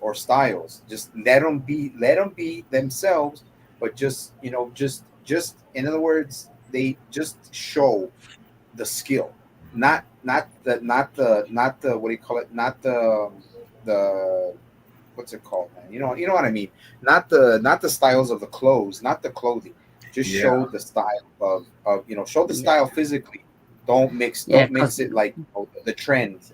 Yeah, so Mr. Han is connected to Mr. Miyagi in some way, which I'm not going to spoil it for those that haven't seen the film. And it's a combination of karate and kung fu, and it basically shows them, Daniel LaRusso and Mr. Han coming together to teach the new Karate Kid basically, elements of both styles to help fight in this new street tournament. And the story very much is like the first one and the fourth one, where basically he's getting bullied after leaving, China to go to New York City, and he falls for a girl, and the girl's ex-boyfriend gets jealous and starts bullying him. And as you can imagine, it leads to what we see. But there's another plot that unfolds at the beginning that involves the girl's father, who owns money to a loan shark. Oh, wow. And they were the elements I loved. And then it went into Karate Kid 1 mode by the end, midway through, and it really took us out of the film. I wish they stuck to how the first part of the film was going. And just like, when it comes to this movie, it's because of the success of Cobra Kai that they went ahead and created the Karate Kid Legend. Would I have called it Karate Kid Legends? That's another thing I don't like, is the title of the movie itself. I think it should have been called Karate Kid New York or something. It shouldn't have been called Legends, because I think they really should have established more movies after Cobra Kai, or more shows, and maybe after introducing more characters, maybe did like a team-up movie with a number of the characters and then called it Karate Kid Legends. Because for me, the only reason it's called Legends is because it introduced Daniel LaRusso to Mr. Han from the reboot film. Right. But then they don't, it doesn't feature Johnny Lawrence, who was a mainstay in the last movie. Yeah. So. Yeah, I agree. I mean, I the Legends thing, I mean, they probably just did it because of, like you said, Kevin, because of Daniel LaRusso meeting Mr. Han. I think that, well, if there's any legend, it should have been, the only legend is, to me, is Daniel LaRusso, because Mr. Han, I understand Jackie Chan is an iconic legend, but as a character, he's only had one movie. That's it. So why call it Legend? But I mean, they could have just called it Karate Kid instead of the Karate Kid. They could have just called it Karate Kid. And that's just me. But I mean, it's overkill, man. I mean, they just want it. To me, it was just another cash grab. It was another cash grab, and they wanted to go off of Cobra Kai's success. And I mean, Cobra Kai, man, is freaking miles better than I hear from the film, what you just told me. So, yeah. I mean, Cobra Kai is and I know why. I know the reason, his connection, because I'm almost done watching Cobra Kai with the rest of it. But I mean, it's because all good things have to come to an end. All great genres, all great, like franchises have to come to an end. And that's what that's what they're not learning. They just want freaking money, man. And dude, trust me, like freaking Hollywood is not gonna last long if they keep doing this formula of just rebooting shit, man. Well, I think they'll just Hollywood ain't gonna end. They'll just expect people to eat what they're providing on the table, whether it's a good meal or not. They'll just expect her to eat what's on the table. Unfortunately, that's just the way Hollywood's been for years. Whether it's good food, shit food, we're gonna have to eat what they provide with. And you'll always find a little good in something, even if it's bad. But I agree with what Queen Glamour's owner is saying, that I don't know if after this movie, because it hasn't been as successful as they hoped, but what you want, me cat's all over it. But I think that the all talks that they're going to do a Mr. Miyagi prequel show, which I could see happening, because you did get glimpses of a younger Mr. Miyagi throughout flashbacks in Cobra Kai, and you got a massive retelling of Kreese's story as well, which works really, really well, which I loved. But in all, I think Cobra Kai. Sorry, I think Karate Kid Legends should have been a streaming movie. I think it would have been more successful if they put it straight on Netflix. Yeah. 1 second, the bloody cat. Give this cat doing me eating. 1 second. This is, but no, you're right though, sci-fi. It's because I've been voicing that for the longest time. I mean, all good things must come to an end. I mean, the franchise was Terminator should have stopped at number 2. With Star Wars, you should have stopped at the prequels in a way. Like I say, the Indiana Jones thing, I'm like, they should have stopped at number 3. See, this is how I look at it. Mm-hmm. I think franchises can continue if you give people time to breathe in between. So what I mean by that is, it's been how many years since Karate Kid, and then they did the next Karate Kid, and then they did something different by introducing it to Cobra Kai. But because Cobra Kai's done so well, and now hurrying everything down with throats. Like for example, on Amazon Prime, you've got The Boys. Now, they've done a spin-off series from The Boys. Now they're going to do a prequel series from The Boys. Look at The Walking Dead. It was a success. With how many Walking Dead series have we had? Mm-hmm. Where I think when it comes to a successful franchise, if you did see a trilogy, wait 10 years and potentially do another trilogy. And because there's been that long enough a gap, if it's a well-established and popular franchise, people will come to the theatres to see the new trilogy because it's something fresh again. The fact that they don't give time to breathe in between movies or series and they're throwing it down your throat, people lose interest because, they just get sick. They get fatigue on, Yes. they get fatigue on franchises or movies or television shows, and they move on to something else. Like Marvel, the movies aren't doing as well as the previous movies because people are just sick. Now, I expect there'll be a lot of interest, and out of interest in intrigue, people will go see the next Avenger movies because it's all this hype of Robbie Downey Jr.'s return. Now, imagine if they had ended the MCU after Endgame. They waited 10 years and brought it back. I guarantee you it would have been a huge success. Because if you think about when you go to Star Wars, original trilogy, massive success. Prequel trilogy may not have been on a story level as successful, but it made millions because people were hyped for Star Wars. Soon as they announced they were doing the sequel trilogy, out of the 3 movies, the first movie, The Force Awakens, made the best money, made the most money, because it was general interest after years of being away.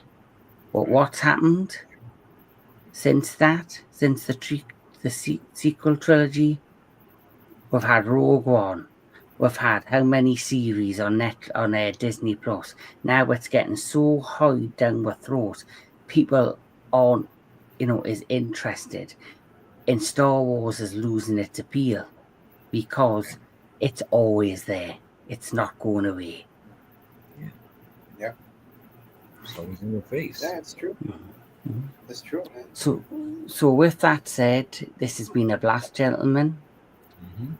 We've done more ratings, we've done more rankings. Thank you, everybody, for tuning into the Retro Classic Movie Show. For me, the Karate Kid franchise will always have a special place in my heart, the way the Rocky franchise does. There were 2 franchises as I grew up as a kid that have always remained with me. Mm-hmm. And I think Mr. Miyagi himself would approve. Pat Morita, a legend. Oh, yeah. This is, and the universe that they're building between films and television shows is actually going to be called the Miyagi-verse. because everything has to be a fucking universe these days. Yeah. Yes. Fix everything And up. as Queen Glamazona says, Cobra Kai never dies. Right. Never die. Right. So, my friends, Mr. Century, what is coming up on your channel? So far, we like I said mentioned yesterday, we're ready to go. We're ready for a vacation, man. We're all ready for a vacation, and we Yes. will be in San Diego. We will be in San Diego on the 5th, and I'm ready. I'm ready to go to the beach. I'm ready to eat some chicken pie shop. I'm ready to talk some movies with my boys, hang out with Samurai and Candice, and enjoy the sights of San Diego. Eat some food. Chill out. Maybe drink a beer or two, and that just hang out, man. But besides that, when I come back, I'll just mention what's gonna happen when we come back, because that way it'll make me think, okay, what do I got? What can I really put into the next scheduling and stuff. The bear is one I'm gonna do because I want to do that one, and then I want to do some other ones. We got to do I got to do the Warriors, and got to do it. I think it was Beastmaster, and got to get back to the sci-fi. We got to get back to the sci-fi. Oh, Fist of Fury with Anubis and Neko. If anybody else wants to join on that one, but yeah, that's pretty much it. But I'll really give everybody the updates when we get back from San Diego. Mm-hmm. What about you, my friend, Mr. Jedi Granville? Well, as sci-fi has already mentioned, we're going to be San Diego bound come the next following Saturday. But this coming up Saturday, I have a special two things going on, which is I'm going to be discussing the sci-fi horror classic Life Force. And that's the day where I turn a year older, which I don't think anyone gives a fuck about, but I mean, I'll put it out there. But other than that, we the next Saturday after that, we will be heading to Cali, and I mean, hopefully, if I do, I'll get butt naked out there, on the beach and whatever. We'll see. Shit. I mean, I'm pretty sure I won't do that, but I mean, who knows? My yeah, well, I'm saying I don't want to get A, I don't want to get arrested, and B, I don't want to be turning people off, because I don't want nobody to get... Well, I'm not going in open water, because if there's any whaleboats out there, I'm fucked. Okay, but I just go ahead. I'm sorry. Once I see these titties and this big white ginger man in the water, they will come with their harpoons, and I'm getting skinned alive. Okay. But that's a story for another time. For another time. Yes. Yeah. So, and by the way, everyone gives a fuck about you, Mr. Jedi Granville, and we will celebrate your birthday in style. If not on the day, we'll definitely treat you to something special in San Diego. Hey, that works for me. Yep. Mm-hmm. In and out, chicken pie shop, some street food. Carne asada fries. Yeah, whale watching. Oh, definitely whale watching for sure. Definitely. But as for me in the entertainment headquarters, as the gentlemen have said, we have a busy vacation planned. So because of that, I only have a couple of things coming up on the channel. Before then, I will be going to see 28 Weeks Later. So my review for that will be coming up on the channel. And I may have one or two very small unboxing videos coming your way prior to my vacation to San Diego. But from me, from my good friends, Sci-Fi Century and Mr. Jedi Granville, thank you for watching today. This has been the Entertainment Headquarters and the Retro Classic Movie Show. Keep on enjoying your movies. Keep on enjoying all things entertainment. And we'll catch us all at the next one. Miyagi-san!